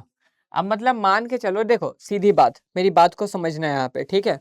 मतलब तुम कितना कमा रहे, तुम कितना कमा रहे, जैसे 10,000 तुमने पैसा लगाया, ठीक है, तुमने अरे भाई, तुमने 10,000 पैसा लगाया और तुमने 15,000 कमा लिया, तो ये तो ठीक ठीक है भाई, है ना। 10,000 लगा के 9,000 तो नहीं ना कमा रहे कम से कम, तो वही बोल रहा है। देखो, पूंजी बजट निर्णय में सबसे महत्वपूर्ण मानदंड प्रत्यय की दर होती है, ठीक है। समान जोखिम वाली परियोजनाओं में अधिक प्रत्यय देने वाली परियोजना को स्वीकार किया जाता है। मतलब देखो, मान के चलो, अगेन अब समझना मेरे एक और एग्जाम्पल को, ठीक है। मान के चलो कि मेरे पास, मेरा तो क्या है, मैं हाईवे बनाता हूँ, रेलवे ट्रैक, बहुत सारा मेरा काम है, ठीक है, ऐसा। अब मान लो कि मैं ना एक बिल्डिंग, मेरे को एक बिल्डिंग बनाने के लिए मिला, अब मैं बिल्डर हूँ, चलो मेरा मेरा बिजनेस चेंज हो गया, मैं बिल्डर हूँ, मैं बिल्डिंग बनाता हूँ, ठीक है। अब मुझे ऑप्शन मिल रहा है कि एक बिल्डिंग बना करके, एक बिल्डिंग बनाने पे मुझे मुझे जो है, और दूसरी बिल्डिंग बनाने पे, ठीक है, मुझे इधर से 10% की कमाई होगी और इधर से मुझे 15% की कमाई होगी। तुम कहाँ पैसा लगाना चाहोगे, सोचो। तुम बोलोगे सर जहां 15%, है ना। तो देखो, अब रिस्क तो दोनों में बराबर है, लेकिन कमाई ज्यादा जहां होगा वहीं पे पैसा लगाएंगे, ठीक है। तो यही सारी चीजें देखनी पड़ती हैं, समझ में आ रही है मेरी बात। फिर आता है तीसरा, शामिल निवेश कसौटी। मतलब कि हम पैसा लगा रहे, इसमें क्या क्या देखना पड़ेगा, तो बहुत सारी चीजें देखनी पड़ जाती हैं, ठीक है। तो देखो, जब कोई निवेशक किसी परियोजना में पैसा लगाना चाहता है तो वह कुछ बातों पर ध्यान देता है, जैसे कितना पैसा लगाना है, ब्याज दर क्या है, और निवेश से कितना लाभ मिलेगा। अलग अलग परियोजनाओं की तुलना करने के लिए कुछ विशेष तरीके होते हैं जिन्हें पूंजी बजटन तकनीकें भी कहा जाता है। इन तकनीकों की मदद से हर परियोजना को जांचा जाता है और फिर सबसे अधिक लाभ देने वाली परियोजना का चयन किया जाता है। मतलब जब हम पैसा लगाते हैं तो हम बहुत सारी चीजें देखते हैं। हम क्या देखते हैं कि हम इसमें पैसा तो लगा रहे हैं, हम कितना कमा पाएंगे, कितना पैसा लगाना है। मान लो किसी में मुझे ज्यादा पैसा लगाना है, ठीक है, एक जगह मुझे 5 करोड़ लगाना, दूसरी जगह मुझे 50 करोड़ लगाना, और दोनों तरफ से मुझे क्या, दोनों तरफ से मुझे सेम बराबर कमाई होगी, ठीक है। तो मैं वही पैसा लगाऊंगा ना भाई जहां से मुझे सबसे ज्यादा प्रॉफिट होगा कम पैसा लगा के, है कि नहीं। मतलब तुम सोचो कि मान के चलो, ठीक है, मान के चलो क्या, कि मेरे को एक तरफ जो है ना 5 करोड़ लगाना है और एक तरफ क्या 10 करोड़ लगाना है, ठीक है। और दोनों से जो है ना, दोनों से मुझे हर साल 5 करोड़ की ही कमाई होगी, तो मैं 10 करोड़ लगा के 5 करोड़ क्यों कमाऊं, 5 करोड़ लगा के 5 करोड़ कमाऊंगा, ज्यादा बेहतर बेहतर तो यही है ना। तो वही ये सारी चीजें देखनी पड़ती है। शामिल निवेश कसौटी का मतलब है कि जब हम पैसा लगा रहे हैं तो हमें इन बातों का ध्यान रखना पड़ेगा कि कितना पैसा लगाना है, कितना हम कमा रहे हैं और कितना हम कमाना चाहते हैं, ठीक है। फिर जाके हम निवेश करने का निर्णय लेंगे। ये तो आपका पूंजी बजट निर्णय था, ठीक है। दूसरा आता है आपका अल्पावधि निवेश निर्णय। अल्पावधि निवेश निर्णय का मतलब कि करंट एसेट में कितना पैसा लगाना है, मतलब बिजनेस में कितना स्टॉक होगा, क्या क्या चीज है, ठीक है। तो देखो, ये रोकड़, स्टॉक, देनदारों आदि के स्तरों के बारे में निर्णयों से संबंधित है, ठीक है। मतलब एक बिजनेस में कितना स्टॉक होगा, कितना कैश रखना है। अब देखो, कई बार होता है ना बिजनेस में बहुत ज्यादा कैश रखना भी नहीं चाहिए। अगर बिजनेस में बहुत ज्यादा कैश रखा हुआ है, इसका मतलब है कि तुम कैश का सही इस्तेमाल नहीं कर रहे हो, क्योंकि कैश से बहुत सारी चीजें करी जा सकती हैं। अगर बहुत ज्यादा कैश है तो तुम बिजनेस को बढ़ाने का नहीं सोच रहे हो, है ना, तुम्हारा कैश बर्बाद हो रहा है। क्योंकि देखो, रहे रहे तो महंगाई बढ़ेगी, कैश की वैल्यू, है ना। अभी देखो मुद्रा का वैल्यू, कैश का वैल्यू कितना कम हो चुका है कि नहीं। पहले जितनी चीजें हम 100 रुपए में खरीद लेते थे, अब तो उतनी नहीं खरीद पाते। तो यही पैसा अगर ऐसे ही रखा रहेगा तो वैल्यू कम होते जाएगी। इससे बढ़िया कहीं लगा के हम कमाएंगे, है कि नहीं? तो वही बोल रहा है कि अल्प अवधि निवेश निर्णय, यहाँ पर देखना पड़ता है कि भाई देखो 1 साल से मतलब अल्प अवधि में, ठीक है, कम समय में हम किधर ज़्यादा अच्छा कमा सकते हैं। इन्हें कार्यशील पूंजी निर्णयों के रूप में भी जाना जाता है, ठीक है? इसको जो है क्या, कार्यशील पूंजी निर्णयों के रूप में भी जाना जाता है, ठीक है? कुशल रोकड़ प्रबंध, स्टॉक प्रबंध और प्राप्त प्रबंध एक शुद्ध कार्यशील पूंजी प्रबंध के आवश्यक है, ठीक है? अब समझना, यहाँ तक आपको निवेश निर्णय समझ में आया। अब आया वित्तीय निर्णय। वित्तीय निर्णय का मतलब कि हमें पैसा लेके कहाँ से आना है, ठीक है? हम कहाँ से पैसा, हमें अपना पैसा समता से पैसा लेके आना है या ऋण से पैसा लेके आना है, ठीक है? समता से पैसे लेके आएंगे तो क्या है सर, अंशों का निर्गमन करेंगे या अप्रतिधारित आय होगा, रिटेन्ड अर्निंग जिसको बोलते हैं, ठीक है? तो देखो इसमें क्या है, वित्तीय निर्णय दीर्घ अवधि वित्त के विभिन्न स्रोतों के अनुपात और संयोजन से संबंधित होते हैं, ठीक है? इसमें क्या है, पूंजी संरचना, ठीक है? इसमें पूंजी संरचना समझो यहाँ पे, इसमें पूंजी संरचना तय शामिल है, यानी अंशधारी कोष, ठीक है, और ऋण कोष, मतलब वही अंश से, मतलब शेयर से पैसा उठाना है या डेट से पैसा उठाना है, इस बारे में बात हो रहा है यहाँ पे, ठीक है ना? इस बारे में बात हो रहा है। अब उसका अनुपात निर्धारण करना, क्या करना, उसका अनुपात निर्धारण करना, ठीक है? ऋण कोष पर ब्याज देना अनिवार्य है, क्या बोल रहा है? तो देखो ऋण कोष पर ब्याज देना अनिवार्य है, चाहे लाभ हो या ना हो, जबकि अंशधारी कोष की वापसी का कोई बाध्यकारी समय नहीं होता। मतलब अगर तुम लोन लेके आओगे, ठीक है, तो लोन तो चुकाना ही पड़ेगा, तुम कमाओ चाहे ना कमाओ, बैंक को उससे क्या मतलब, जिसने तुम्हें लोन दिया उसको उससे कोई मतलब नहीं, तुम कमा रहे हो या नहीं, भाई मैंने तुमको पैसे दिए थे, तुम मुझे मेरा पैसा लौटा दो, साफ यही बोलेगा बैंक, है ना? तो वही बोला है कि ऋण कोष पर ब्याज देना जरूरी होता है, लेकिन अपना पैसा पे हमें किसी को लौटाना नहीं है, हमारा पैसा हम क्यों लौटाएंगे किसी को, है कि नहीं? तो यहाँ पर क्या देखना होता है कि भाई हम पैसा समता से उठाएंगे या ऋण से उठाएंगे, ठीक है ना, ये चीज। तो जिसमें आता आता है पहला आपका वित्तीय निर्णय के अंतर्गत निर्णय लेने की आवश्यकता होती है। तो वित्तीय निर्णय में क्या देखना होता है कि पूंजी, अब पूंजी संरचना क्या होता है सर? देखो पूंजी संरचना मतलब होता है ना कि मेरे अब पूंजी तो समझते हो कि कंपनी में कितना पैसा लगा है, तो वो जो पैसा लगा हुआ उसकी संरचना किस प्रकार की गई है। मतलब अब कंपनी में जो पैसा लगता है ना, कुछ पैसा अपना लगा होता है और कुछ पैसा लोन पे लगा होता है, ठीक है? मतलब देखा जाता है कि इस पूंजी को तैयार कैसे किया गया है, कितना ऋण है और कितना समता है, ठीक है? तो वही चीज यहाँ देखा जा रहा है कि पूंजी संरचना में अंशधारी कोषों एवं ऋण कोषों का अनुपात क्या होना चाहिए, मतलब कंपनी में कितना अपना पैसा होना चाहिए और कितना लोन का पैसा होना चाहिए, ठीक है? ये चीज डिसाइड करना होता है। किन स्रोतों से अंशधारी कोषों को बढ़ाया जाना चाहिए, समता अंशों का निर्गमन किया जाना चाहिए या पूर्वाधिकार अंशों का? किन स्रोतों से ऋण कोषों को बढ़ाया जाना चाहिए, ऋण पत्रों का निर्गमन किया जाना चाहिए या दीर्घ अवधि ऋण को बढ़ाया जाना चाहिए? मतलब कि बेसिकली यहाँ पर क्या बोल रहा है कि अगर तुमको पैसा उठाना ही है तो ये तुम्हें सोचना होगा, ठीक है, कि किस स्रोत से पैसा उठाना। मैंने क्या बोला, वित्तीय निर्णय में यही डिसाइड होगा कि कौन से स्रोत से हमें पैसे लेके आने हैं, समता से या ऋण से, ठीक है? तो देखो वित्तीय निर्णयों को प्रभावित करने वाले कारक, तो ये कुछ ऐसे कारक है जो आपको ये सोचने पे मजबूर करेंगे कि यहाँ पर वित्तीय मतलब यहाँ पे क्या अच्छा है, ऋण अच्छा है या समता अच्छा है? अगर ऋण अच्छा है तो कितना अच्छा है, ठीक है, ये चीज। तो देखो सबसे पहले आता है लागत, ठीक है? लागत मतलब कि देखो सीधी बात है, अगर डिबेंचर से मतलब लोन से पैसा लेके आते हो, डिबेंचर से या बैंक लोन से, तो तुमको बदले में ब्याज देना होगा जो कि लागत है। लेकिन अगर तुम समता अंश शेयर से पैसे लेके आते हो या प्रतिधारित आय रिटेन्ड अर्निंग से पैसा लगाते हो, तो बस मालिकाना हक जाएगा, लेकिन बदले में किसी को पैसे नहीं देने हैं, ठीक है ना? डिविडेंड वो भी जरूरी नहीं होता, डिविडेंड केवल पूर्व लाभांश जिसको बोलते हैं। डिविडेंड मतलब क्या होता है, पार्ट ऑफ प्रॉफिट है, ठीक है? डिविडेंड मतलब पार्ट ऑफ प्रॉफिट है जो कि लाभ होने पे कंपनी अपने अंश धारकों को देती है, और ये अंश धारक को देना कोई अनिवार्य नहीं है। जिसके पास प्रेफरेंस शेयर, जिसके पास पूर्वाधिकार अंश है, केवल उन्हीं के लिए अनिवार्य होता है कि हम उनको, यानी कि कंपनी उनको लाभांश देगी, ठीक है? तो यहाँ देखो वही बोल रहा है कि वित्त के विभिन्न स्रोतों, ठीक है, वित्त के विभिन्न स्रोतों की लागत भिन्न होती है। ऋण पर ब्याज की दर, पूर्वाधिकार अंश पूंजी पर लाभांश की निर्धारित दर का भुगतान और समता अंश पूंजी पर अंश धारकों की अपेक्षाएं आदि लागत के रूप में होते हैं। एक बुद्धिमान वित्तीय प्रबंधक आमतौर पर न्यूनतम लागत वाले स्रोत को प्राथमिकता देता है। मतलब एक अच्छा वित्तीय प्रबंधक क्या बोलेगा, जिधर से मेरा कम लागत लग रहा है हम उधर से पैसे उठा के लाएंगे, ठीक है? मतलब अगर तुमसे मैं पूछूं तो तुम क्या बोलोगे, सर लोन नहीं लेके आएंगे क्योंकि ना बदले में ब्याज देना होगा, हम क्या करेंगे अपना ही पैसा लगाएंगे। लगाओ कोई दिक्कत नहीं है ना? क्यों? क्योंकि अब इधर कुछ देना, किसी को लौटाना नहीं पड़ेगा, है कि नहीं? लेकिन सर अब तुम मान लो कि तुम बोलते हो कि नहीं नहीं सर, लेकिन अब जैसे मानो, ठीक है, तुम्हारा दोस्त बोलता है सर हम अपना पैसा नहीं लगाएंगे, मैंने पूछा क्यों, ठीक है, वो बोलेगा सर हम अपना पैसा लगाएंगे तो मालिकाना हक चला जाएगा, अगर हम शेयर से पैसा लेके आते हैं तो मालिकाना हक देना होगा, मतलब कंपनी को कंट्रोल वो भी करेगा। तो मैंने बोला हाँ बात तो सही है, तो सर हम ना लोन लेके आएंगे। लोन लेके आएंगे, लोन भी कैसे, 4-5 बैंक घूमेंगे, जो सबसे सस्ता दर पे लोन दे रहा होगा वहीं से लोन लेके आएंगे, है ना। तो मतलब यहाँ पर यही देखना होता है कि हमारे लिए जो सबसे सस्ता स्रोत है वहां से पैसे लेके आएंगे, ठीक है ना, ये चीज, जहां सबसे कम लागत लग रही हो वहां से पैसे उठाना, ठीक है, ये चीज।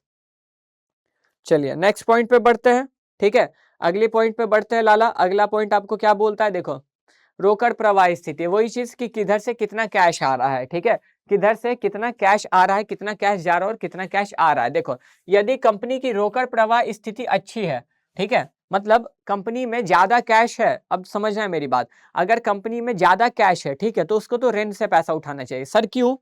क्योंकि देखो ऋण उठाएंगे, है ना, ब्याज देना होगा हर महीने महीने, क्या जाएगा ना, पैसा तो कटता है ना, ईएमआई कटता है कि नहीं, हर महीने महीने पैसा कटेगा, ठीक है, लोन लोगे तो एक समय के बाद पैसा कटेगा। अब तुम्हारी कंपनी में अच्छा खासा कैश पड़ा हुआ है, तो पैसा कहां से, तुमसे तो मांगने नहीं आएगा, हाथ में कैश तो नहीं लेके जाएगा, तुम्हारी कंपनी में कैश है तो वो कहाँ रखा रहेगा, कंपनी में रूम में नहीं होता, बैंक अकाउंट में कैश रखा होता है ना, हाँ तो बैंक अकाउंट में होगा, तो वो लोन कहाँ से कटेगा, कंपनी के बैंक अकाउंट से कटता चला जाएगा। अगर कंपनी के पास कैश है तो लोन चुकाने में कोई कठिनाई नहीं आएगी, लेकिन कंपनी के पास कैश ही नहीं है और वो लोन से पैसे लेके आती है, तो फिर वो कहां से देगी लोन, लोन कैसे चुकाएगी, है ना। तो वही बोल रहा, अगर रोकड़ प्रवाह स्थिति अच्छी है तो ऋण से पैसे उठाओ, अगर अच्छी नहीं है तो समता अंश से, ठीक है, समता अंश से अगर उठाओगे तो कैश भी मिल जाएगा बदले में, ठीक है। तो देखो यदि कंपनी की रोकड़ प्रवाह स्थिति अच्छी है तो ऋण पर ब्याज का भुगतान और पूंजी का प्रतिदाय आसानी से किया जा सकता है, अतः सस्ते वित्त का लाभ लेने के लिए ऋण को प्राथमिकता दी जा सकती है, ठीक है। फिर आता है तीसरा प्रवर्तन लागत। प्रवर्तन लागत का मतलब ना कि देखो अब कई बार होता है पैसा जुटाने के चक्कर में कुछ बहुत बहुत खर्चे होते हैं, ठीक है, मतलब जैसे अगर तुम शेयर से, मान लो किसी कंपनी का शेयर नहीं है, ठीक है, अभी तक किसी कंपनी का शेयर्स नहीं है स्टॉक मार्केट में, तो वो अपना आईपीओ लेके आती है, इनिशियल पब्लिक ऑफर। अब आईपीओ लेके आ रही है तो उसको ना बहुत सारे कानूनन काम करना पड़ता है, जैसे प्रिंटिंग का खर्चा होता है, कोर्ट में जाने का खर्चा होता है, बहुत सारे कानूनन खर्चे जिसको प्रारंभिक व्यय बोलते हैं, ठीक है। तो एक समता अंश पूंजी से पैसे उठाने में बहुत सारे प्रारंभिक व्यय हो जाते हैं, ठीक है, लेकिन अगर ऋण से, लोन से उठाना है तो कोई प्रारंभिक व्यय नहीं, बैंक गए, लोन सैंक्शन करवाए, लोन मिल गया, काम बन गया, ठीक है। तो जिधर प्रवर्तन लागत सबसे कम होगा उधर से ही पैसे उठाना है, ठीक है। कोषों को जुटाने हेतु जनता को प्रतिभूतियां निर्गमित करने में कंपनी द्वारा व्यय की गई लागत को प्रवर्तन लागत के रूप में जाना जाता है। जितनी उच्च प्रवर्तन लागत उतनी कम आकर्षक स्रोत, ठीक है। मतलब देखो अब सोचो ना कि मेरा जो है ना बहुत खर्चा हो रहा, अगर मैं शेयर से पैसे उठाऊंगा, मतलब मैं आम जनता को शेयर्स दूंगा और उससे पैसे उठाऊंगा तो मेरे को बहुत नुकसान है, तो मैं क्यों उससे पैसे उठाऊं, है ना, मैं लोन से पैसे उठाऊंगा, ठीक है। फिर आता है जोखिम। अब देखो रिस्क ज्यादा किसमें है, कंपनी को ये भी सोचना होगा।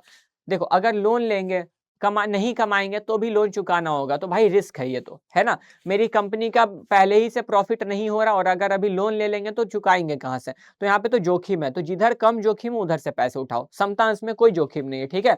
तो देखो प्रत्येक स्रोतों से जुड़ा जोखिम भिन्न होता है, ऋण पूंजी सबसे ज्यादा जोखिम भरा होता है तथा जोखिम के दृष्टिकोण से इसका प्रयोग नहीं किया जाना चाहिए। मतलब तो वही है, आपको जोखिम भी तो देखना होगा ना कि भाई देखो ऋण उठाएंगे तो बदले में पैसे चुकाने हैं, कमाओ चाहे ना कमाओ पैसा तो देना पड़ेगा, है कि नहीं। तो जोखिम भी आपको देखना पड़ेगा, जिधर सबसे कम जोखिम है उधर से। अब अगर समता अंश से उठाओगे तो किसी को पैसे चुकाने की जरूरत नहीं, तो जहां कम जोखिम है वहीं से पैसे उठाओगे, ठीक है। तीसरा आता है लाभांश निर्णय। दो निर्णय पढ़ा, वित्तीय निर्णय, निवेश निर्णय और लाभांश निर्णय। इसको मैं एक बढ़िया ऑर्डर में बता दूंगा जिससे आपको और इजीली समझ आ जाएगा, ठीक है। अब आता है लाभांश। देखो लाभ अंश क्या बोल रहा है, अगर आप शब्द को पढ़ोगे तो बड़ा प्यारा शब्द है और जिससे आधी चीजें अपने आप में क्लियर हो जाती हैं, ठीक है।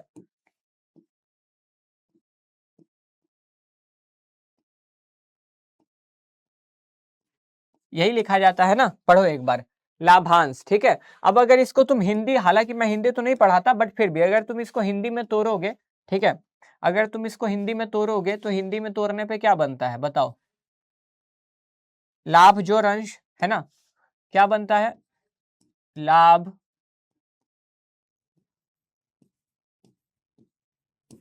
जोड़ अंश, ठीक है, यानी कि लाभ का अंश, ठीक है, लाभ जोड़ अंश, यानी कि लाभ का अंश है। लाभ का अंश मतलब क्या होता है? टुकड़ा। तो ये लाभ का कुछ टुकड़ा है, ठीक है, ये लाभांश निर्णय है। इस निर्णय में देखा जाता है ना कि कंपनी जो लाभ कमा रही है उसमें से कितना पैसा बचाना है और कितना पैसा शेयर होल्डर्स में बांटना है, ठीक है। क्यों सर बांटना क्यों? कंपनी कमा रही, समझो लाला। देखो, जब लोग पैसे लगाते हैं ना कंपनी में, तो वो कुछ उम्मीद से लगाते हैं, ठीक है, वो कुछ उम्मीद से लगाते हैं। अब देखो, जब भी तुम स्टॉक मार्केट की बात करोगे तो स्टॉक मार्केट में डिविडेंड डिविडेंड बहुत नाम से चलता है, डिविडेंड, ठीक है। डिविडेंड क्या होता है अगर तुमको मैं बताऊंगा तो डिविडेंड क्या होता है? डिविडेंड जो होता है वो पार्ट ऑफ प्रॉफिट है, ठीक है। मतलब कि डिविडेंड एक ऐसी चीज है ना कि कुछ शेयर होल्डर्स पैसा लगाते हैं कंपनी में केवल डिविडेंड के लिए, ठीक है। कंपनी क्या करती है कि जो पूरे साल प्रॉफिट कमाया उसका कुछ हिस्सा अपने शेयर होल्डर्स में बांट देती है, ठीक है। तो कंपनी को यही निर्णय लेना है कि जो हम लोग प्रॉफिट कमाए हैं इसमें से कितना हिस्सा देना है और कितना हिस्सा रख लेना है। क्योंकि जाहिर बात है कंपनी पूरा जो प्रॉफिट कमाई है, मान लो कंपनी ने 500 करोड़ प्रॉफिट कमाया, तो 500 करोड़ प्रॉफिट वो थोड़ी बांट देगी। अगर वो 500 करोड़ पूरा बांट देगी तो वो अपने लिए क्या रखेगी? अपने बिजनेस करने के लिए, है ना। तो वही देखना पड़ता है कि इस 500 करोड़ में कितना हिस्सा देना है और कितना अपने पास रखना है। इसको बोलते हैं लाभांश निर्णय, ठीक है। तो इसमें भी चीजें देखनी पड़ती हैं। अब देखो, शेयर्स के दो टाइप होते हैं, ठीक है, एक प्रेफरेंस शेयर, एक इक्विटी शेयर, ठीक है। इक्विटी शेयर, अब यहाँ पे तुम ध्यान देना थोड़ा सा, मैं तुमको बताता हूँ चीजें, ठीक है, बहुत इंपॉर्टेंट चीज बता रहा, ध्यान दीजिएगा यहाँ पर आप, ठीक है। शेयर्स कितने प्रकार के होते हैं? जिसको समता बोलते हैं, ठीक है। शेयर्स जिसको अंश बोलते हैं, समता अंश, ठीक है, ठीक है। अब ये कितने प्रकार के होते हैं? दो प्रकार के होते हैं, ठीक है, ये दो प्रकार के होते हैं। एक होता है प्रेफरेंस शेयर, एक होता है इक्विटी शेयर, ठीक है। एक होता है प्रेफरेंस शेयर यानी कि पूर्वाधिकार अंश,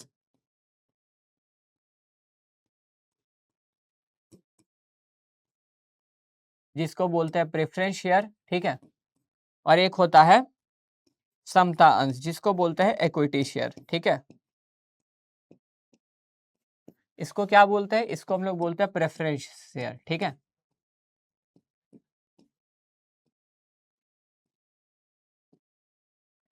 यहाँ क्या होता है बाबू? इक्विटी शेयर, ठीक है। अब समझो क्या होता है ना कि ये शेयर्स होते हैं, ठीक है।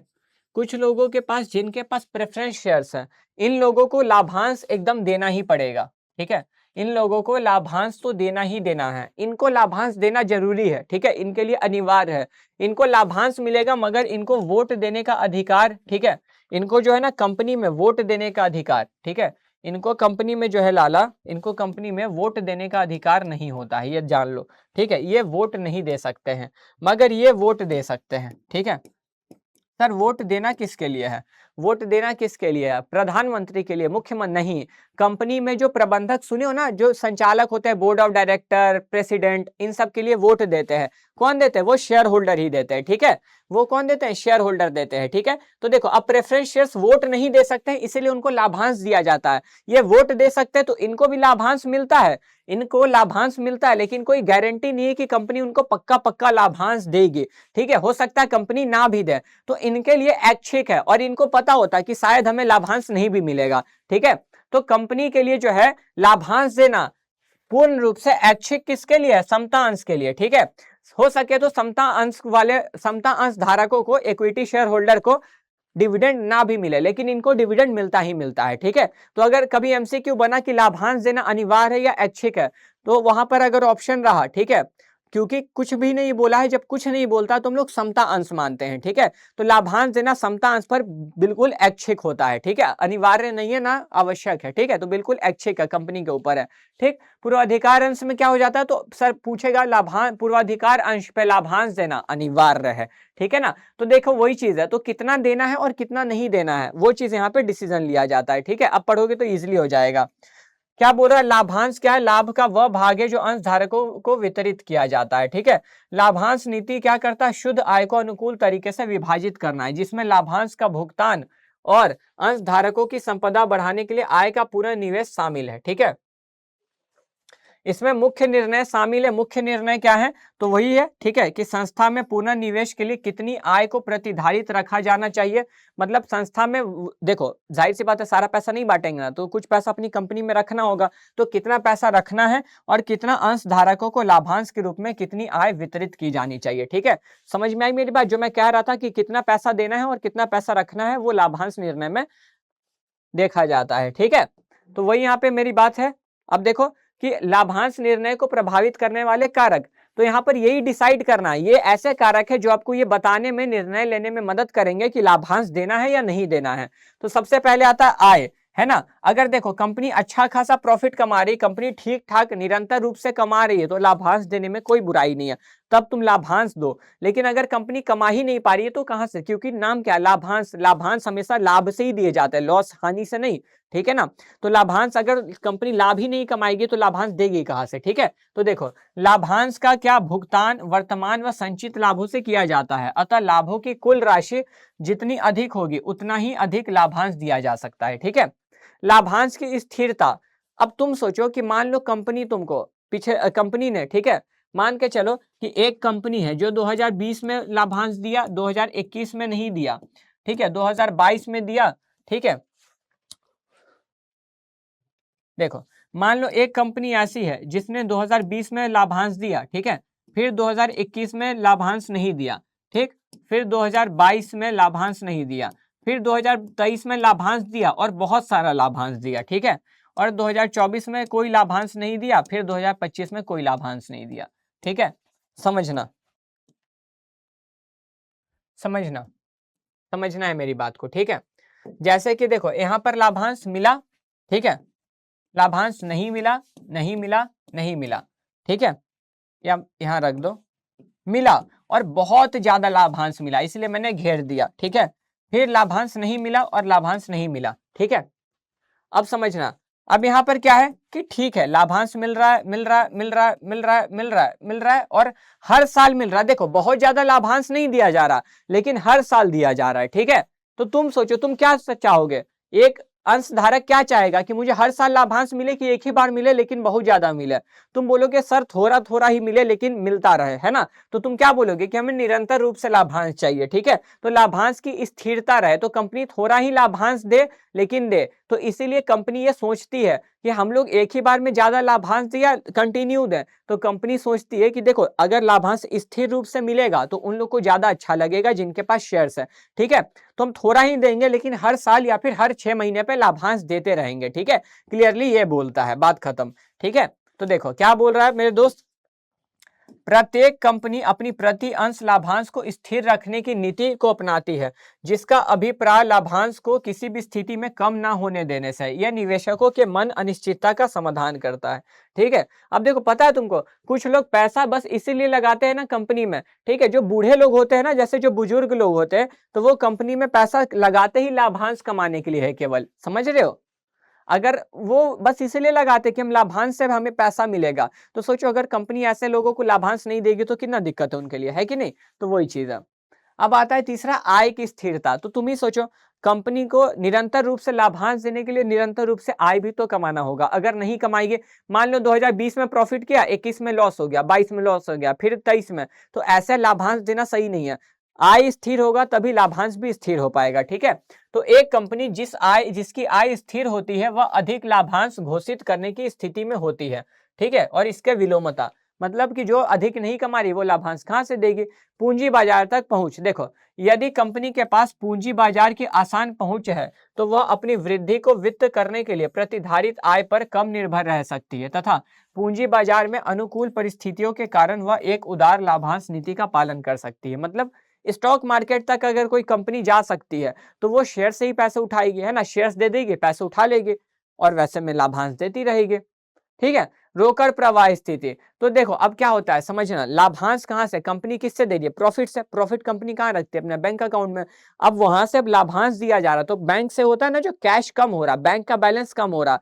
तुम सोचो ऑलरेडी कंपनी में अगर कैश ना हो, कंपनी में पहले से ही कैश ना हो और बिना कैश नहीं है हमारे पास, फिर भी हम बांट दिए हमने, तो दिक्कत हमारे लिए है, ठीक है। अगर हमारे पास रोकड़ की प्रवाह ऑलरेडी बहुत कम है तो हमें उस स्थिति में लाभांश नहीं देना चाहिए, समझ रहे हो ना, वही बोल रहा है। देखो, लाभांश के भुगतान से रोकड़ का बहिर्प्रवाह होता है। लाभांश की घोषणा के लिए कंपनी में पर्याप्त रोकड़ की उपलब्धता आवश्यक है। मतलब अगर हमारे पास कैश है तभी तो लाभांश देंगे ना, नहीं है तो कहाँ से, क्योंकि जाहिर बात है ना भाई, लाभांश सबके इन्वेस्टर के ना जो शेयर होल्डर होते हैं उनके बैंक अकाउंट में जाता है, कंपनी के बैंक अकाउंट से उनके बैंक अकाउंट में जाता है। अब कंपनी में अगर बैंक अकाउंट में कैश ही नहीं पड़ा है तो कैसे देगी, तो लाभांश देने के लिए पर्याप्त मात्रा में नकद कैश तो होना चाहिए ना, ये वही बोलता है, ठीक है। चलिए, अब आता है वित्त नियोजन। वित्त नियोजन क्या है, तो नियोजन मतलब आप समझते हो किसी कार्य को करने के पहले सोचना क्या करना है, कब करना है, कैसे करना है, तो ये नियोजन है, वही है, लेकिन वित्त से संबंधित है, मतलब पैसा के बारे में सोचेगा, पैसा के बारे में प्लान बनाना, ठीक है। तो वित्त नियोजन क्या है, देखो, पूंजी की राशि का आंकलन करने से है, ठीक है। पूंजी की राशि का आंकलन करने और उसके उचित संयोजन को तय करने की प्रक्रिया है, ठीक है। देखो, वित्त नियोजन क्या है, पूंजी की राशि का आंकलन करने और उसको उचित संयोजन को तय करने की प्रक्रिया है, ठीक है। यह संस्था के भावी संचालन के लिए वित्त रूपरेखा तैयार करता है और सुनिश्चित करता है कि उचित समय पर पर्याप्त कोष उपलब्ध हो, ठीक है।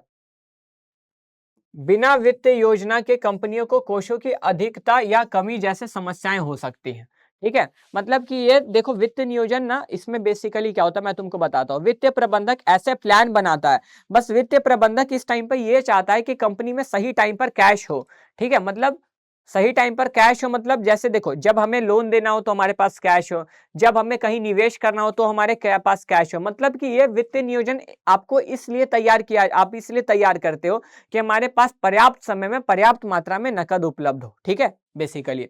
तो देखो, वित्त नियोजन में क्या है, अल्पकालीन और दीर्घकालीन दोनों योजनाएं शामिल होती हैं, ठीक है।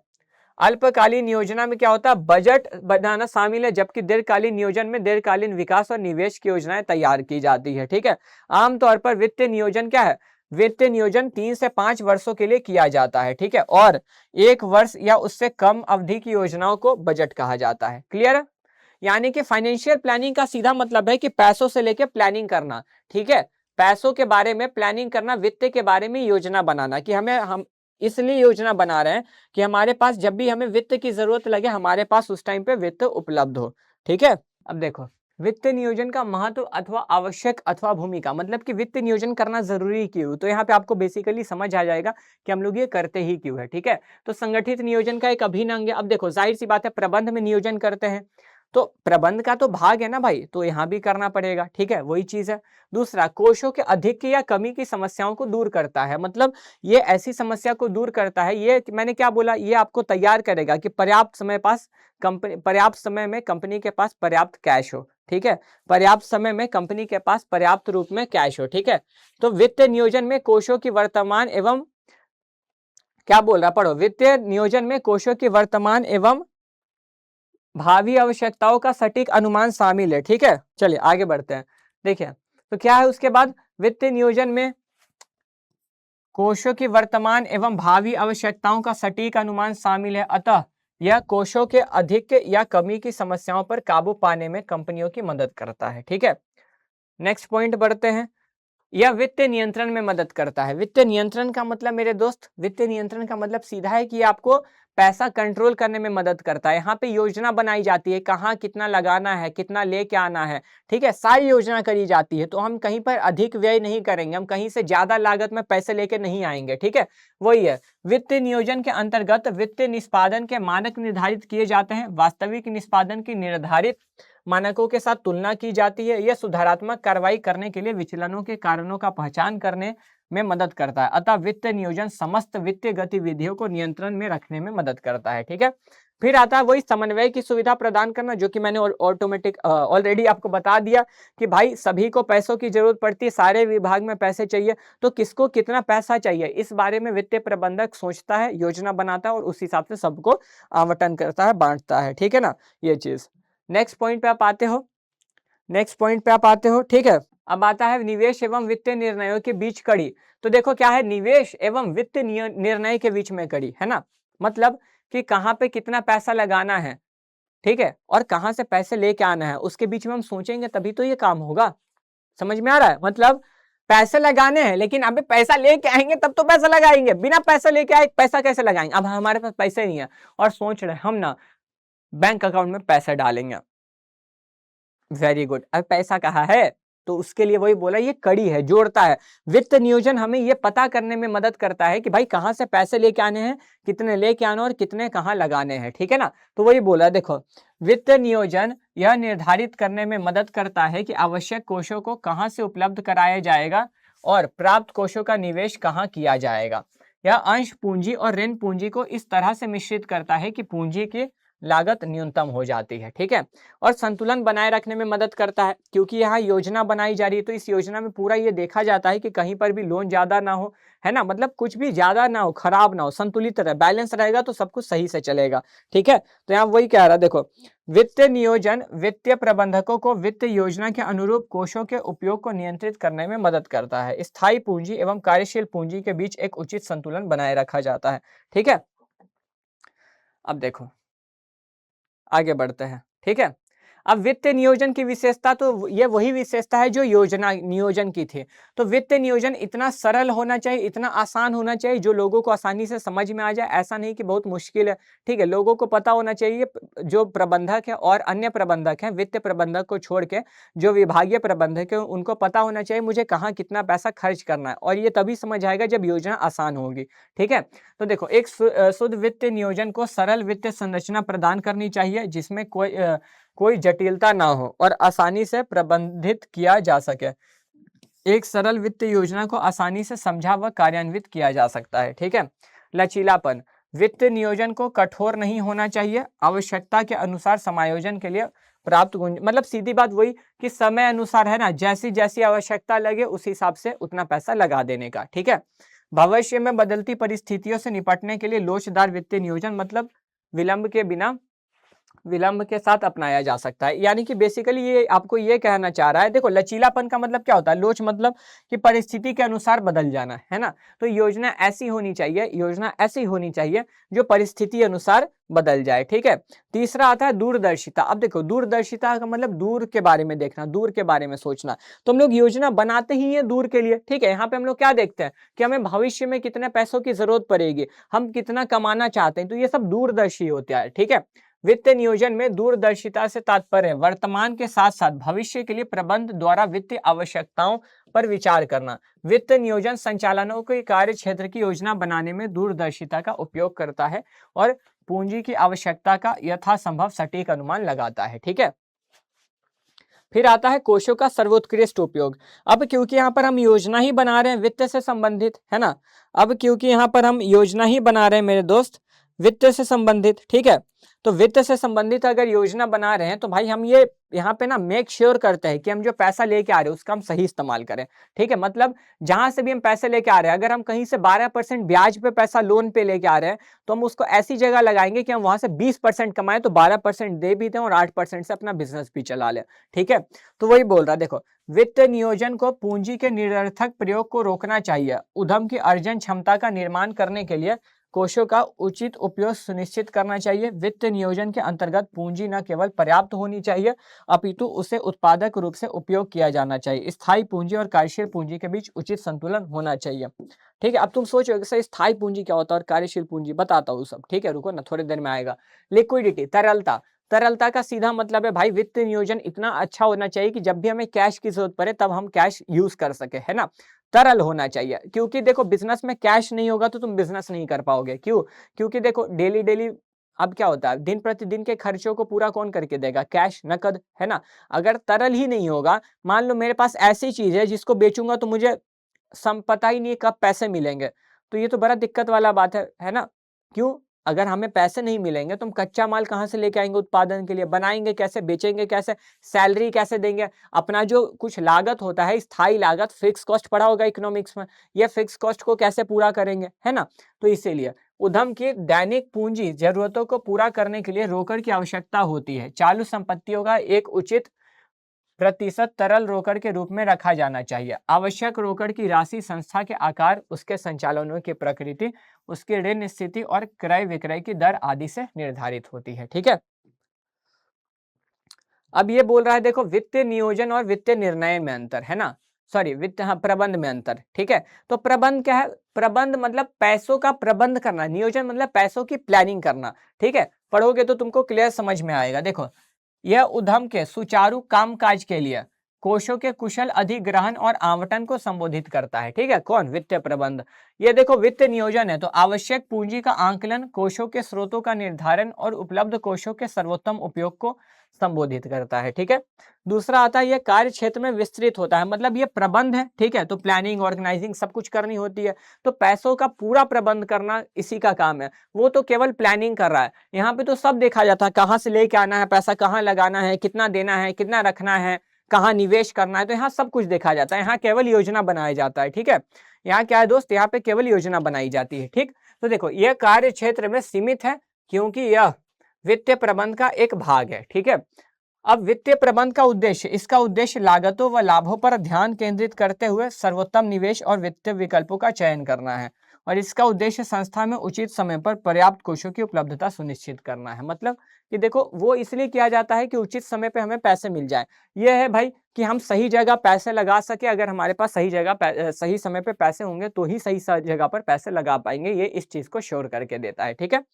अब आता है सबसे इंपॉर्टेंट टॉपिक जो आता है आपका पूंजी संरचना, ठीक है। पूंजी संरचना का मतलब क्या होता है, कैपिटल स्ट्रक्चर, है ना। पूंजी संरचना का मतलब होता है मेरे दोस्त कि पूंजी तैयार कैसे किया जा रहा है। अब पूंजी मतलब समझते हो ना, बिजनेस में जो पैसा लगाया जाता है स्टार्टिंग में कैपिटल, तो उसका स्ट्रक्चर, वो निर्माण कैसे किया गया है, मतलब उस पूंजी को तैयार कैसे किया गया है, कितना पैसा अपना लगा हुआ और कितना पैसा बाहर से लगा हुआ है, ठीक है। तो ये वही है। देखो पूंजी संरचना का अर्थ क्या है, पूंजी संरचना का अर्थ क्या है, इसका अर्थ है स्वामित्व कोष, ठीक है, और ऋण कोष का मिश्रण, ठीक है। समझ में आ रहा है, यहाँ पे ध्यान दो, यहाँ पे आपको ध्यान देना, स्वामित्व कोष, ठीक है ना, और ऋण कोष का मिश्रण। अब स्वामित्व कोष में क्या होता है, समता अंश होता है, ठीक है। स्वामित्व कोष में क्या आ जाता है, स्वामित्व कोष में वो आता है समता अंश आता है, पूर्वाधिकार अंश आता है और प्रतिधारित आय आता है। ऋण कोष में ऋण पत्र आता है और सार्वजनिक जमा आता है, ठीक है, ठीक है। देखो ऋण कोष में क्या आता है, ऋण पत्र और सार्वजनिक जमा, ठीक है।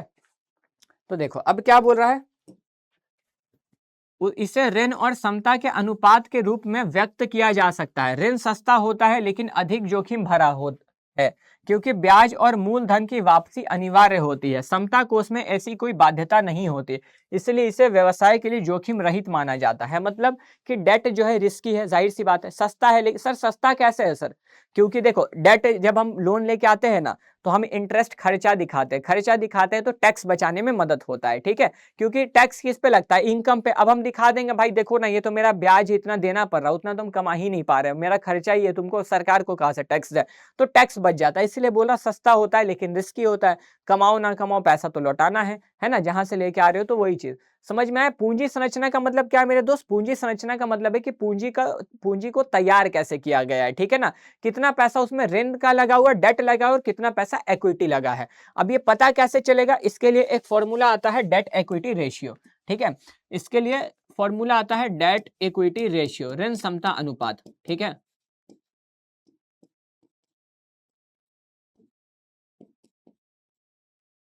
क्या बोलते हैं इसको, ऋण समता अनुपात।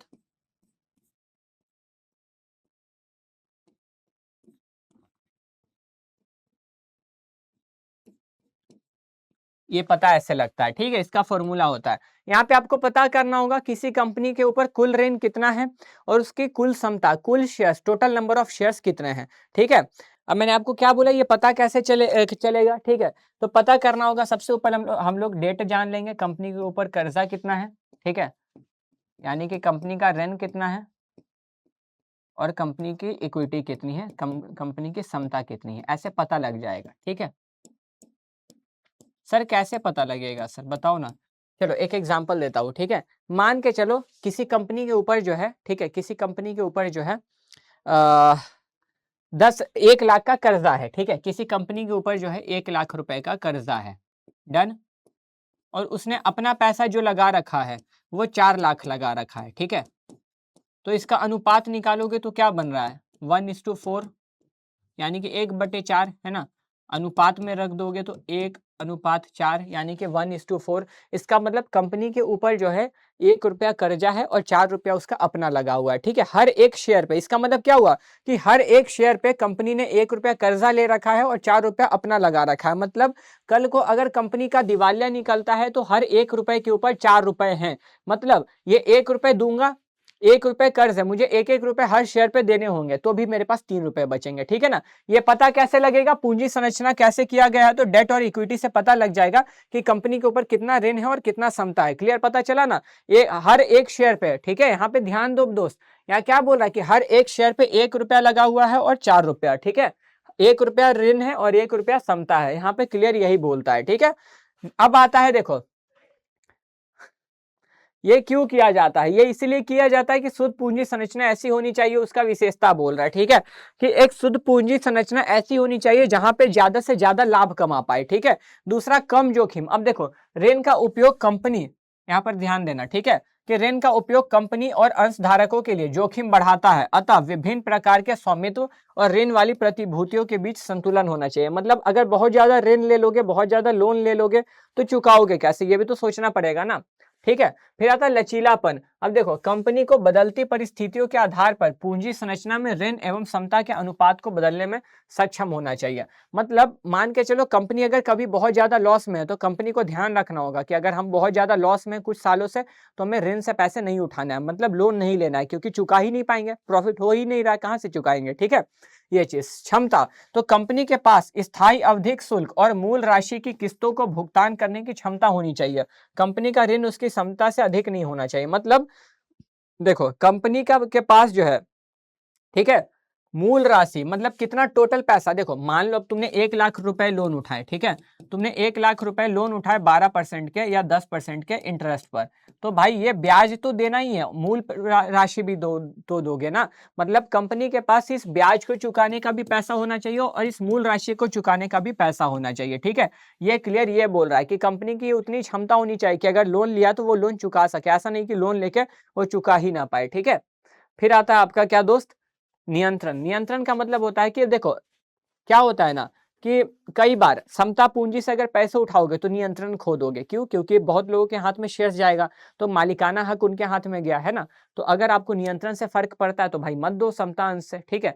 अब अगर ऋण से उठाओगे तो जो लोन देते हैं उनको कोई फर्क नहीं पड़ता भाई, तुम उनको मालिक बनाओ चाहे ना बनाओ, बस उनका पैसा उनको टाइम पे दे दो, है कि नहीं। तो देखो, पूंजी संरचना को कंपनी में नियंत्रण को कम नहीं होने देना चाहिए। यही कारण है कि ऋण के माध्यम से कोष जुटाने को समता से अधिक पसंद किया जाता है तथा परिवर्तनीय ऋण पत्रों की बड़ी सावधानी के साथ। परिवर्तनीय ऋण पत्र को क्या होता है, ठीक है, तो हम सोचोगे तो ये ऐसे ऋण पत्र होते हैं ना जो एक समय के बाद समता में बदल जाता है, ठीक है।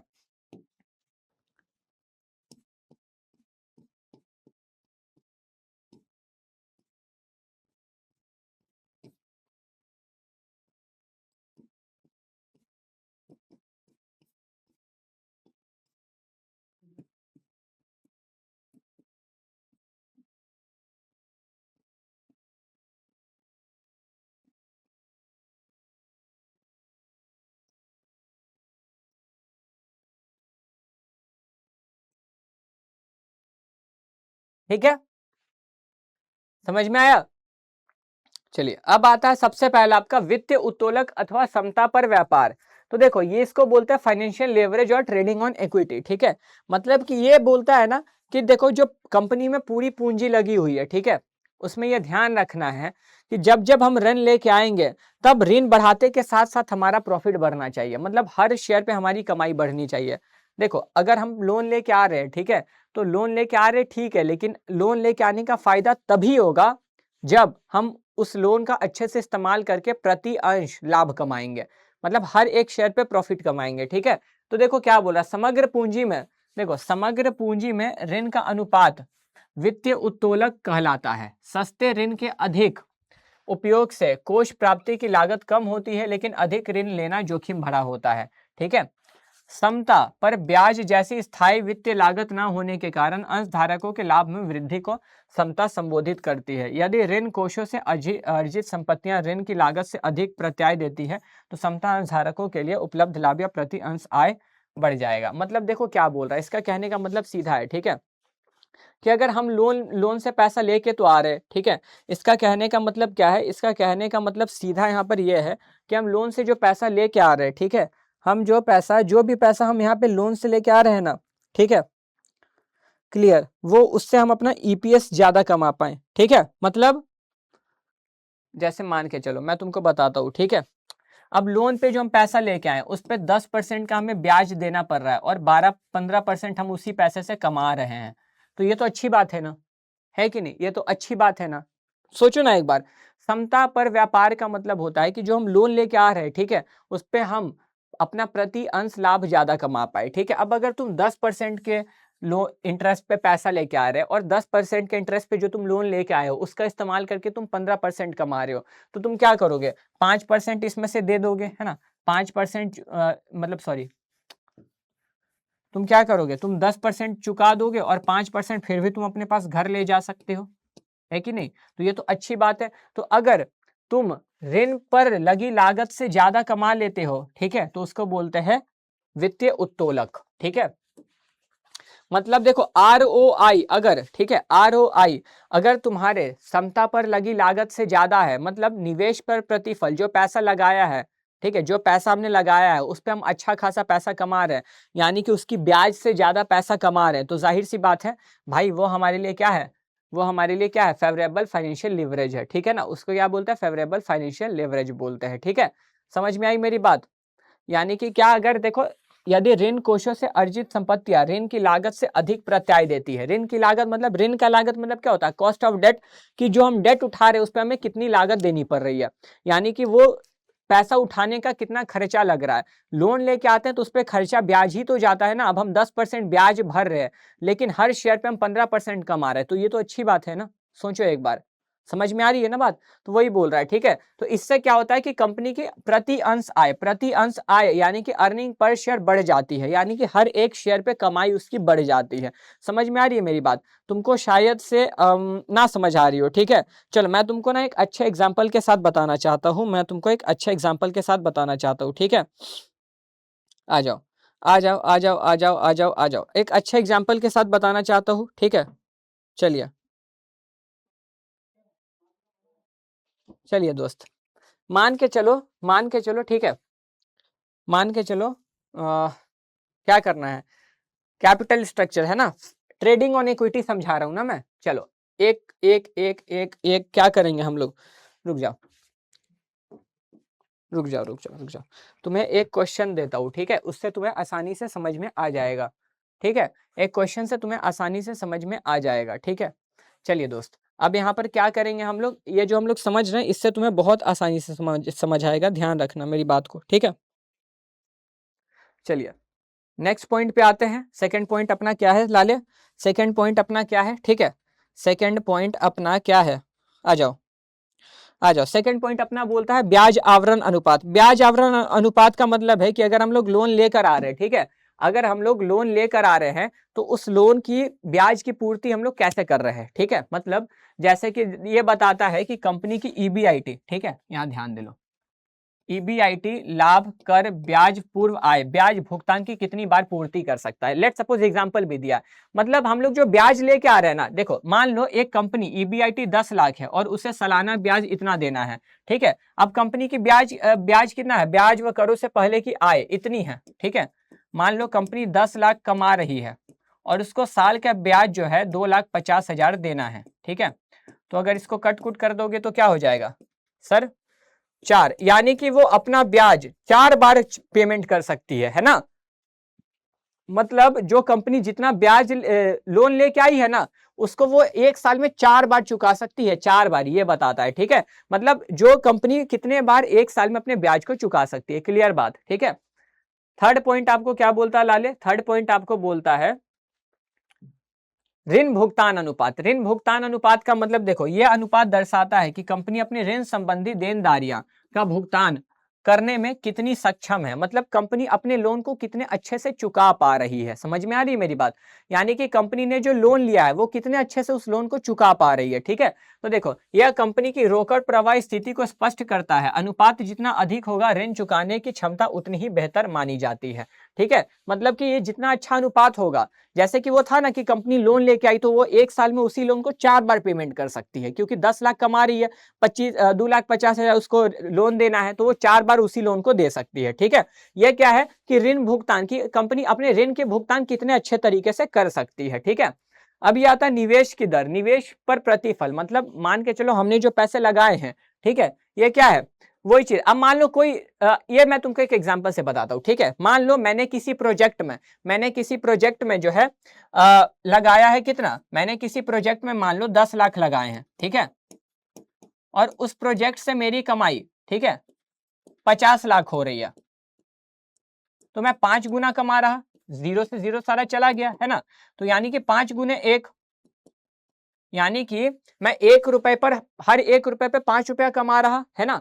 क्या है इसका मतलब है कि मैं हर 1 रुपए पे 5 रुपया कमा रहा। ठीक है, तो देखो ब्याज आवरण अनुपात की कमी को क्या करता है, दूर करता है। कंपनी की रोकड़ प्रवाह स्थिति दिखाता है। यह अनुपात बताता है कि लाभांश, ब्याज और ऋण की वापसी के लिए कितनी रोकड़ उपलब्ध है। ठीक है, बेहतर अनुपात का मतलब है कि कंपनी, गलत आ गया यार यहाँ पे। ठीक है, कोई नहीं, यहाँ पे आप ध्यान देना, यहाँ पे क्या है कि ये नहीं होगा। ठीक है, ये यहाँ पे गलत इंफॉर्मेशन दे दिया गया है। यहाँ पर आपको ध्यान रखना है, ये बताता है दोस्त कि कंपनी, ठीक है, कंपनी अपने निवेश पर, अपने की लगाए गए पैसे पे कितना रिटर्न कमा पा रही है। तो कंपनी अपने लगाए गए पैसे पर यहाँ पर अगर देखोगे तो 5 गुना रिटर्न कमा रही है, 5 टाइम्स, है ना। 10 लाख लगा के 50,000 कमा रही है। ठीक है, ये बेसिकली रिटर्न ऑन इन्वेस्टमेंट, निवेश पर प्रतिफल का मतलब क्या हो गया, वही होगा कि कंपनी अपने लगाए गए पैसे पर कितना रिटर्न कमा पा रही है। ठीक है, फिर आता है टैक्स रेट, यानी कि कर की दर, कि कंपनी को टैक्स कितना देना है। तो कर की दर से ऋण की लागत प्रभावित होती है। कर दर अधिक होने पर ऋण की लागत कम हो जाती है। मतलब देखो अगर कभी, ठीक है, अगर कभी बहुत ज्यादा टैक्स किसी देश में बहुत हाई टैक्स है ना, तो वो कंपनी चाहती है कि हम ज्यादा ऋण से पैसे उठाएं क्योंकि टैक्स कम देना पड़ेगा। तो वही बोल रहा है कि कर की दर अगर ज्यादा है तो ऋण की लागत कम हो जाती है, क्योंकि ऋण पर दिया गया ब्याज खर्च मानकर बचत की जाती है। ठीक है, यानी कि ऋण पर जो ब्याज दे रहे उसको खर्चा दिखा देते हैं, सरकार को कम टैक्स देती है कंपनी। ऋण की लागत यानी कि ऋण उठाने की लागत, अब हम लोग जो लोन लेके आ रहे हैं उस पर 15% का इंटरेस्ट दे रहे हैं, तो ये ऋण की लागत है। ठीक है, कंपनी की ऋण प्राप्ति क्षमता ऋण की लागत पर निर्भर करती है। यदि ब्याज दर कम है तो कंपनी अधिक ऋण पूंजी का उपयोग कर सकती है, और इसके विपरीत, मतलब अगर मान के चलो कि कंपनी को लोन सस्ता मिल रहा है, तुम ही सोचो ना, अगर किसी कंपनी को लोन सस्ता मिल रहा तो वो लोन से बिजनेस करना चाहिए, क्योंकि मालिकाना हक नहीं जाएगा, है ना, बस पैसा कमा कमा के लौटाना है। लेकिन अगर लोन महंगा है तो वहां पर नहीं जाएगी लोन की तरफ। ठीक है, पूंजी संरचना के निर्धारक घटक है वही। ठीक है, अब आता है जोखिम पर विचार। तो देखो एक होता परिचालन जोखिम, एक होता वित्तीय जोखिम। वित्तीय जोखिम का मतलब होता है कि जो हम पैसा लेके आ रहे हैं उसको चुका भी पाएंगे कि नहीं। ये सबसे ज्यादा खतरा ऋण में होता है, लोन में, कि लोन तो लेके आ रहे हैं लेकिन क्या हम उतना इंटरेस्ट पेमेंट कर पाएंगे। ठीक है, परिचालन जोखिम यानी कि कंपनी को चलाने का खतरा, मतलब कंपनी का कुछ परिचालन स्थायी लागत होता है। अगर कंपनी अपनी स्थायी लागत ही पूरी नहीं कर पा रही तो कंपनी कैसे बिजनेस चलाएगी। ठीक है, तो ये जोखिम है। देखो कंपनी अपनी स्थायी परिचालन लागत जैसे वेतन, किराया, बीमा आदि का भुगतान करने में असमर्थ हो। दूसरा, कंपनी अपनी स्थायी वित्तीय लागत जैसे ब्याज, पूर्वाधिकार, लाभांश, वापसी आदि का भुगतान करने में असमर्थ हो। मतलब अगर कंपनी अपनी स्थायी लागत ही पूर्ति नहीं कर पा रही तो उसको ऋण लेकर और ज्यादा खर्चा नहीं बढ़ाना चाहिए, क्योंकि जो लोन देगा वो तो छोड़ेगा नहीं कि भाई, वो क्या बोलेगा, भाई तुम कमाओ चाहे मत कमाओ, है ना, हमें मतलब नहीं, पैसा लाओ। अब कंपनी यहाँ अपने ही लोगों को पैसा, किराया नहीं दे पा रही, सैलरी नहीं दे पा रही, बीमा नहीं दे पा रही, तो वो लोन कहां से चुकाएगी। इसलिए ऐसे केस में लोन नहीं लेना चाहिए, मतलब पूंजी को ऋण से तैयार नहीं करना चाहिए। वित्तीय जोखिम आता है। ठीक है, वित्तीय जोखिम का मतलब कि अगर ब्याज बहुत ज्यादा है, ठीक है, अगर इंटरेस्ट बहुत ज्यादा देना पड़ रहा है, पूर्वाधिकार अंश, ठीक है, मतलब सीधी बात कि अगर आप चाहते हो कि हम लोन डिफॉल्ट ना करें, मतलब हम लोन टाइम से लोन लेके खतरा नहीं लेना चाहते हैं, तो शेयर से पैसे उठा लो, बात खत्म। ठीक है, ये चीज। फिर आता है नियंत्रण। नियंत्रण का मतलब सीधा है, देखो अगर शेयर से पैसे उठाओगे तो शेयर्स लेने पे क्या होता है, ठीक है, शेयर्स लेने पर क्या होता है, ठीक है, शेयर्स लेने पे होता है भाई मेरे कि मालिकाना हक जाता है। ठीक है, तो क्या होगा, शेयर्स लेने पे अगर मालिकाना हक जा रहा है, अगर शेयर्स लेने पे मालिकाना हक जा रहा है तो जाहिर सी बात है, हम अगर अपना मालिकाना हक, अपनी कंपनी का नियंत्रण दूसरे के हाथ में नहीं देना चाहते हैं तो हम ऋण से पैसे उठाएंगे, समता से नहीं। ठीक है, तो वही है, समता अंशों का निर्गमन करने से कंपनी में प्रबंधन का नियंत्रण कम हो सकता है और कंपनी का अधिक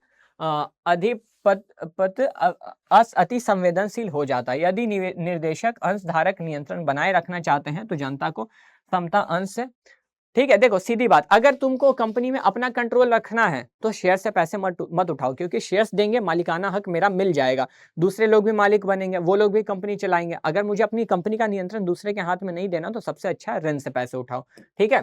फिर आता है लचीलापन, यानी कि लचीलापन क्या, तो वही चीज समय अनुसार, परिस्थिति अनुसार बदलना, ठीक है। कंपनी को लचीलापन बनाए रखने के लिए ऋण प्राप्त करने की शक्ति रखनी चाहिए और अप्रत्याशित परिस्थिति का ध्यान रखना चाहिए, ठीक है। ऐसी प्रतिभूतियों का निर्गमन करना चाहिए जिनका भुगतान कुछ वर्षों के बाद किया जा सके और समता अंशों का भुगतान कंपनी के जीवन काल में नहीं किया जा सकता। मतलब कि भाई परिस्थिति अनुसार काम करो, ठीक है। अगर अभी मेरे पास वो परिस्थिति नहीं है कि मैं लोन ले सकूं तो मैं लोन नहीं लूंगा, ठीक है ना। ये चीज अगर परिस्थिति, क्योंकि लोन पे तो पैसा देना है, लोन पे पैसा चुकाना है, लेकिन अगर हम शेयर से पैसे उठाएंगे तो मैं शेयर से पैसे चुकाने नहीं होंगे, ठीक है। ये चीज है, तो परिस्थिति देखो क्या आपको अलाउ करता, अगर समता अलाउ करता तो समता से पैसे उठाओ, वरना छोड़ दो, ठीक है। चलिए अब नेक्स्ट वाले टॉपिक पे आते हैं। तो भाई नेक्स्ट टॉपिक क्या बोलता है कि कैश फ्लो पोजीशन, है ना, रोकड़ प्रवाह स्थिति। रोकड़ प्रवाह स्थिति का मतलब भाई यहाँ पे देखना होता है कि कितना कैश कंपनी के पास है, कितना कैश बाहर जा रहा है, कितना कैश अंदर आ रहा है, यानी कि बेसिकली रोकड़ का प्रवाह अंतर प्रवाह है या बाहर प्रवाह है। अगर कंपनी के पास कैश अंदर आ रहा है, अंतर प्रवाह ज्यादा है, तो फिर तुम क्या पूंजी संरचना में क्या कर सकते हो, ऋण को उठा सकते हो, क्योंकि भाई अभी कैश है तो लोन लेंगे तो लोन पेमेंट करना आसान होगा, लेकिन कंपनी के पास कैश ज्यादा नहीं है और लोन लोगे तो फिर पेमेंट कहाँ से करोगे, इंटरेस्ट भी तो देना है, इसीलिए हो जाता है, ठीक है।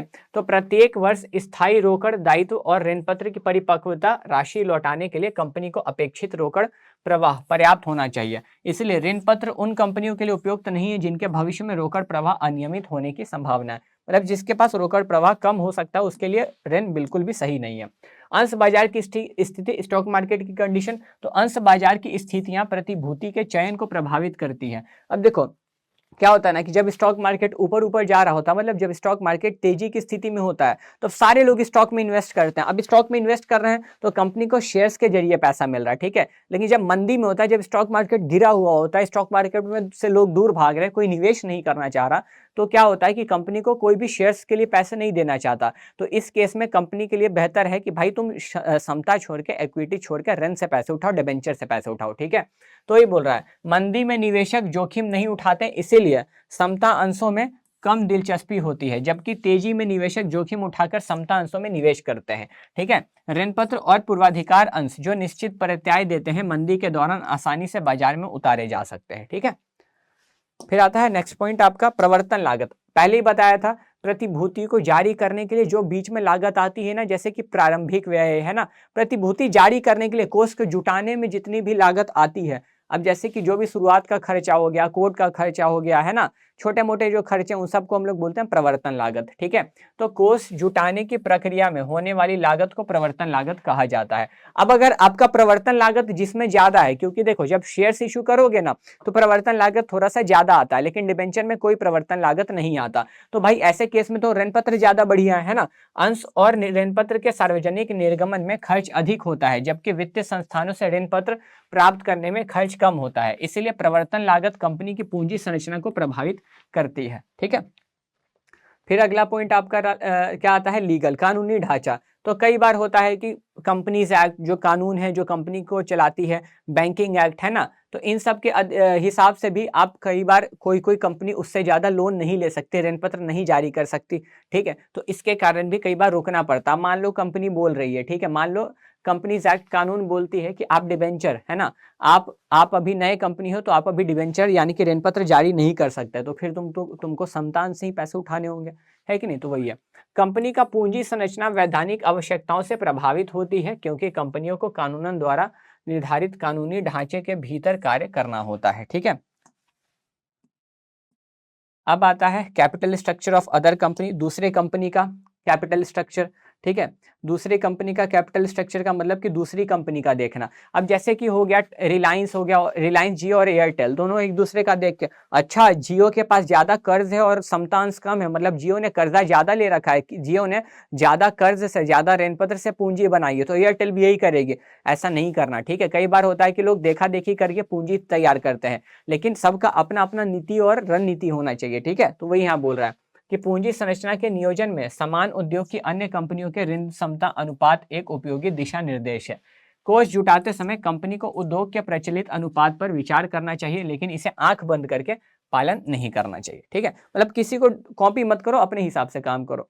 कॉस्ट ऑफ इक्विटी तो वही है, समता की लागत। अब जैसे समता में उठाने में क्या लागत आता है, तो थोड़ा बहुत मालिकाना हक जाता है ना, यही सब। तो उसमें कोई ज्यादा लागत नहीं है, मतलब समता उठाने में ज्यादा लागत नहीं है। हाँ, प्रारंभिक व्यय वगैरह होता है, लेकिन ऋण पत्र में क्या है कि आपको इंटरेस्ट देना पड़ता है ना, क्योंकि डिबेंचर उठाओगे ना तो डिबेंचर के साथ आपको एट द रेट 10% का इंटरेस्ट तो देना ही पड़ेगा।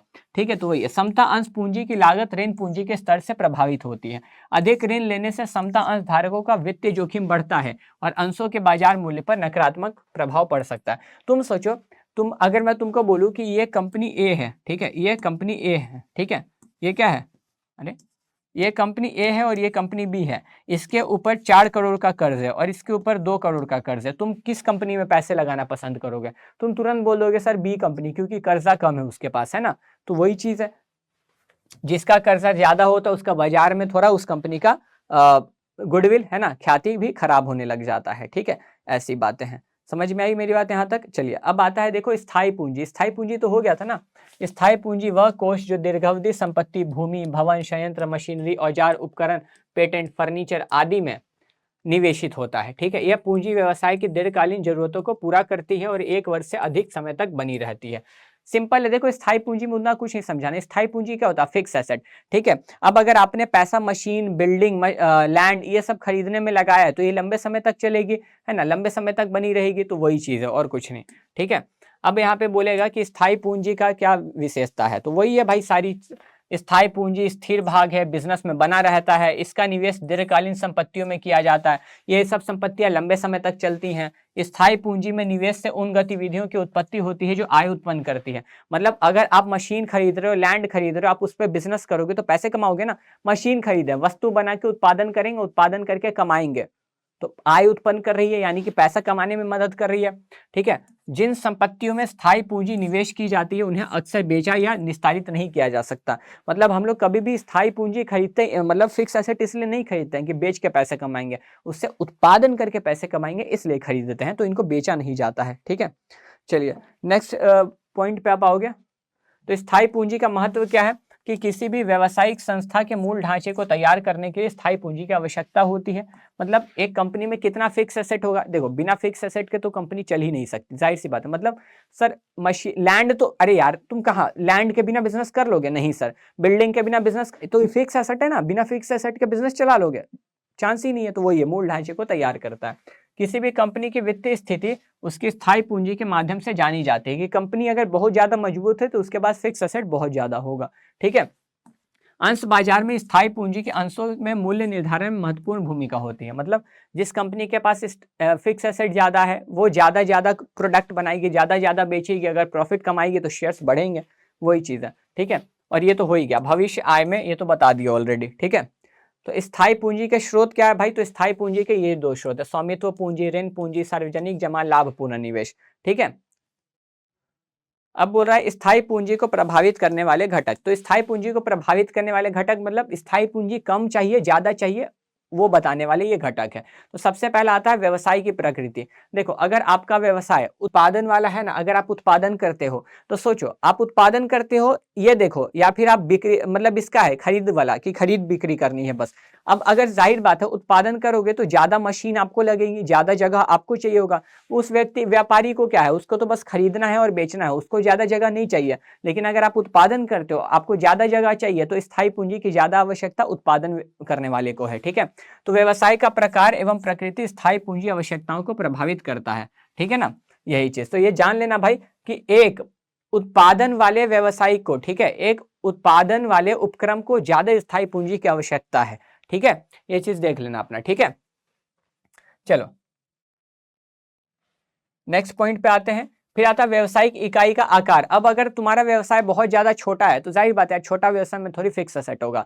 बड़े व्यवसाय में जितना बड़ा व्यवसाय होगा उतना ज्यादा स्थायी पूंजी की आवश्यकता होगी। ठीक है, फिर उत्पादों के प्रकार। तो आपका उत्पाद कैसा है? आपका उत्पाद, अगर देखो आपका उत्पाद जो है वस्तु से वस्तु बनाता है, मतलब अगर आपका मशीन है, मान लो आपके पास मशीन है जिससे आप केक बना के बेचते हो, है ना, तो जितना ज़्यादा केक बनेगा उतना ज़्यादा कमाओगे, तो उसके लिए जितना ज़्यादा मशीन चाहिए। तो अगर आपका उत्पाद जो है औद्योगिक उत्पाद है, जो वस्तु से वस्तु बनाता है, तो उसमें आपको ज़्यादा स्थायी पूंजी चाहिए। लेकिन आपका केवल वही उत्पाद है जो उपभोक्ता को देते हो, है ना, उपभोक्ता उत्पाद है, कंज्यूमर गुड है, तो उसके लिए ज़्यादा स्थायी पूंजी की आवश्यकता नहीं होती है। ठीक है, तो कंपनी जो साबुन, तेल आदि जैसे साधारण उपभोक्ता उत्पाद निर्मित करती है, उसे भारी मशीनरी, ट्रैक्टर आदि जैसे जटिल औद्योगिक उत्पाद निर्मित स्थायी पूंजी की कम। एक बार पढ़ लेना ये, ठीक है, बहुत शॉर्ट में करके तुमको मैंने दिया है।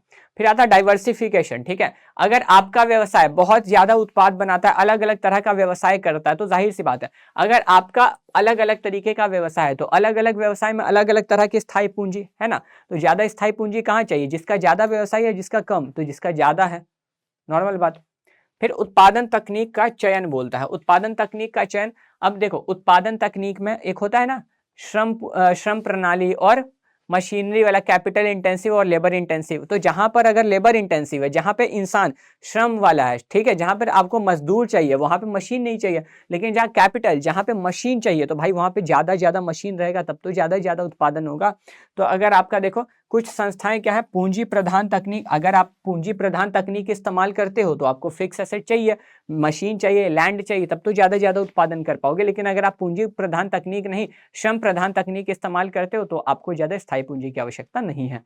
ठीक है, फिर आता है फाइनेंसिंग अल्टरनेटिव, वित्त व्यवस्था विकल्प, है ना। फाइनेंसिंग अल्टरनेटिव का मतलब क्या होता है राजा?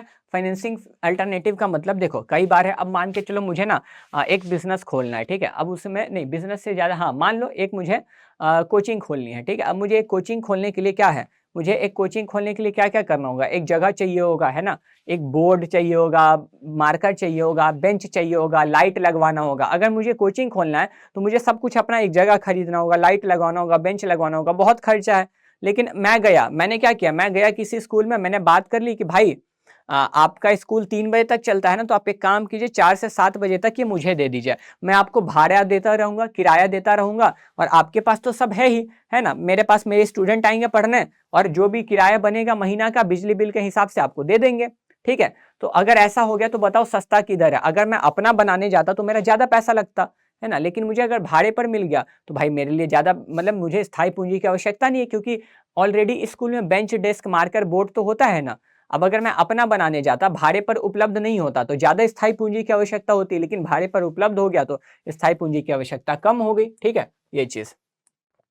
अब आता है कार्यशील पूंजी। कार्यशील पूंजी क्या होता है, ऑलरेडी बता रखा है। कार्यशील पूंजी वह पूंजी है जो व्यवसाय के दैनिक संचालनों में कार्य करती है। इसका फॉर्मूला ये होता है, ध्यान रखिएगा, ठीक है ना।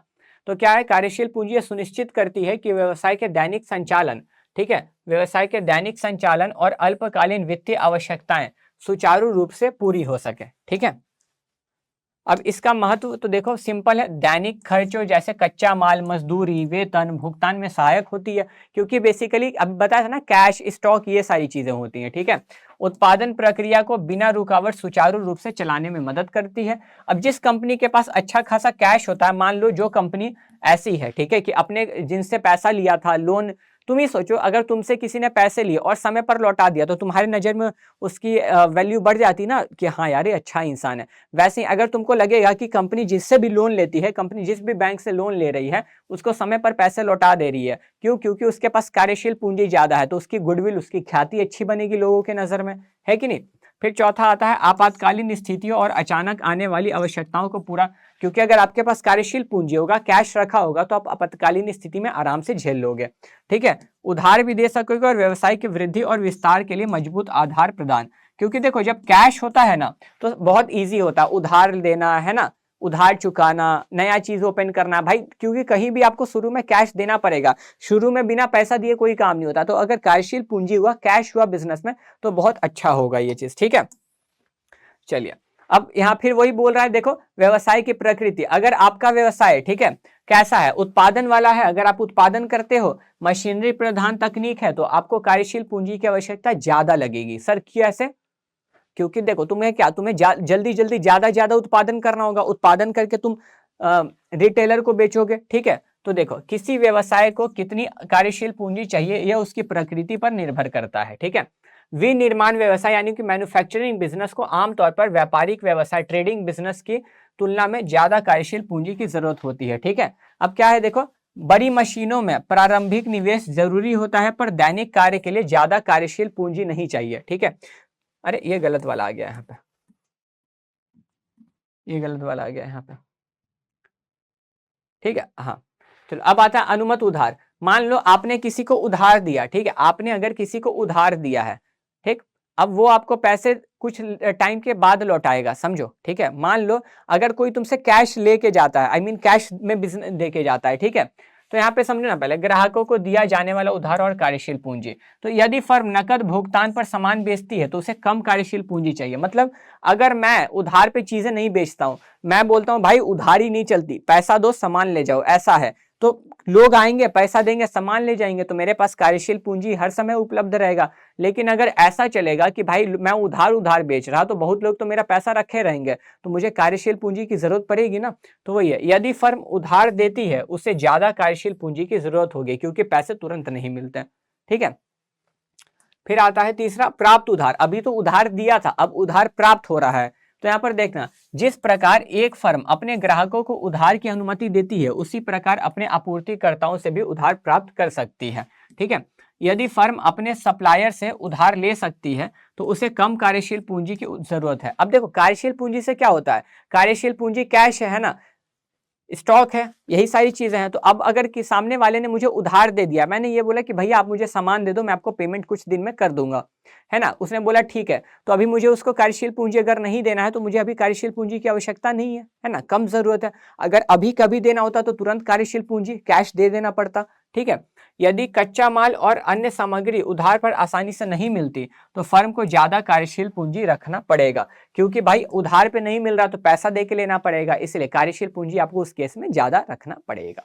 ठीक है, नेक्स्ट टॉपिक पे आप आते हो, फिर क्या आता है, ऑपरेटिंग एफिशिएंसी, परिचालन दक्षता। अब देखो मान के चलो तुम्हारे व्यवसाय में ऑलरेडी पहले से बहुत लागत है, ठीक है, मान के चलो ना तुम्हारे व्यवसाय में, ठीक है, समझो, चलो सीधा ये समझो कि तुम्हारा व्यवसाय बहुत अच्छे तरीके से बिजनेस करता है, मतलब तुम्हारे जो कर्मचारी हैं वो बिल्कुल ना एफिशिएंट हैं, इफेक्टिव भी हैं, दोनों हैं। ठीक है, मतलब एकदम न्यूनतम लागत में बढ़िया काम करके देते हैं। अगर तुम्हारे कर्मचारी न्यूनतम लागत में बढ़िया काम करके दे रहे हैं तो जाहिर सी बात है भाई तुमको कम कार्यशील पूंजी की आवश्यकता लगेगी, है ना, क्योंकि वो अच्छा काम कर रहे हैं कम पैसे में। ठीक है, तो वही है, यदि फर्म अपने कच्चे माल, तैयार उत्पाद और देनदारों को कुशलतापूर्वक मैनेज करती है तो कम कार्यशील पूंजी पर्याप्त होती है। ठीक है, कुशल प्रबंध के कारण स्टॉक और अन्य संसाधनों का स्तर कम रखा जा सकता है, जिससे पूंजी का अनावश्यक बांधव नहीं होता। नहीं समझे, फिर से समझो। देखो मान लो कि मेरे व्यवसाय में जो लोग हैं ना वो बहुत अच्छे से संसाधन का उपयोग कर रहे हैं। अगर अच्छे से उपयोग करें तो मुझे बार बार खरीदने की जरूरत नहीं है ना, क्योंकि वो जितने संसाधन है उसमें से बहुत बेहतरीन काम कर रहे हैं। तो ऐसे क्या होगा, मुझे बार बार नहीं खरीदना, तो मुझे कैश की जरूरत कम पड़ेगी, तो कार्यशील पूंजी कम चाहिए। ठीक है, यही लॉजिक है। नेक्स्ट पॉइंट पे आप आते हो, क्या है, व्यापार की मौसमी प्रकृति। अब देखो जाहिर सी बात है, अगर मान लो आइसक्रीम बेचने वाले को, वही एग्जांपल, ठीक है, अब आइसक्रीम बेचने वाला को गर्मी में ज्यादा कैश चाहिए कि ठंडा में, तुम बोलोगे सर गर्मी में, क्योंकि गर्मी में उसका आइसक्रीम बिकता है। तो वो कच्चा माल कैसे लाएगा, पैसा दे के ही लाएगा, कच्चा माल खरीद के लाएगा, ज्यादा से ज्यादा बनाएगा, ज्यादा से ज्यादा बेचेगा, उतना ज्यादा कमाएगा। ठीक है, तो क्या बोल रहा है, देखो कुछ उद्योग मौसमी कच्चे माल या बिक्री पर निर्भर करते हैं। ठीक है, सक्रिय अवधि में अधिक कार्यशील पूंजी की आवश्यकता होती है, निष्क्रिय अवधि में कम कार्यशील पूंजी की आवश्यकता होती है। ठीक है, और फिर आता है लास्ट, यानी कि मार्केट कंपटीशन। अगर बाजार में बहुत ज्यादा कंपटीशन है, बाजार में किसी कंपनी का बहुत ज्यादा कंपटीशन है, तो भाई जितना ज्यादा कंपटीशन है, कंपटीशन से निकलने के लिए बिजनेस को क्या करना होगा, ज्यादा से ज्यादा सेल करना होगा। और ज्यादा से ज्यादा सेल तभी होगा जब तुम ज्यादा से ज्यादा कच्चा माल लेके आओगे, कच्चा माल लेके आओगे, उत्पादन करोगे, तभी ना। तो अगर बहुत ज्यादा कॉम्पिटिशन है तो कार्यशील पूंजी की बहुत ज्यादा आवश्यकता होगी। ठीक है, ग्राहकों को आकर्षित करने के लिए उधार नीति अपनाना, छूट और रियायतें देना, परिणाम अधिक कार्यशील पूंजी की आवश्यकता। अब कई बार होता है ये भी, ठीक है, कि ग्राहक को छूट देना, ग्राहक को डिस्काउंट तो दे देंगे, अगर वो पैसा नहीं देगा तो मेरे पास भी पैसा नहीं है। मान लो तुम्हारे पास कार्यशील पूंजी कम है और तुम डिस्काउंट देते जा रहे हो, तो कैश तो तुमको भी नहीं मिल रहा है ना, सही कैश तो तुमको भी नहीं मिल रहा है, या उधार भी दे रहे हो तो कैश तुम्हारे पास भी नहीं आ रहा सही से। ठीक है, तो अगर आपको छूट नहीं मिलता है, डिस्काउंट सही से नहीं मिलता है, उधार पे आप सामान बेच रहे हो और आपके पास ऑलरेडी कार्यशील पूंजी कम है, तो इस केस में आपको कार्यशील पूंजी की आवश्यकता ज्यादा होगी, ठीक है। तो वही है, कंपटीशन तेज होगा तो आप क्या करोगे, आप डिस्काउंट दोगे, कई बार उधार भी दे दोगे, है ना, तो उस चक्कर में आपको कार्यशील पूंजी की आवश्यकता ज्यादा होगी अगर बहुत ज्यादा कंपटीशन है तो। कम कंपटीशन है तो कम कार्यशील पूंजी, ठीक है। चलिए राजा, चैप्टर जो है खत्म हो गया आपका, ठीक है। चैप्टर नंबर 9 खत्म हो गया है, 10 बच रहा है, 11 बच रहा है, 12 बच रहा है। बहुत जल्दी इसको भी समाप्त करके वन शॉट का निपटारा करेंगे, ठीक है। आपके सारे वन शॉट आपको मिल जाएंगे। तो चलिए, that's all for today, this side I Singh signing off. मिलते हम लोग अपनी अगली क्लास में, बाय बाय।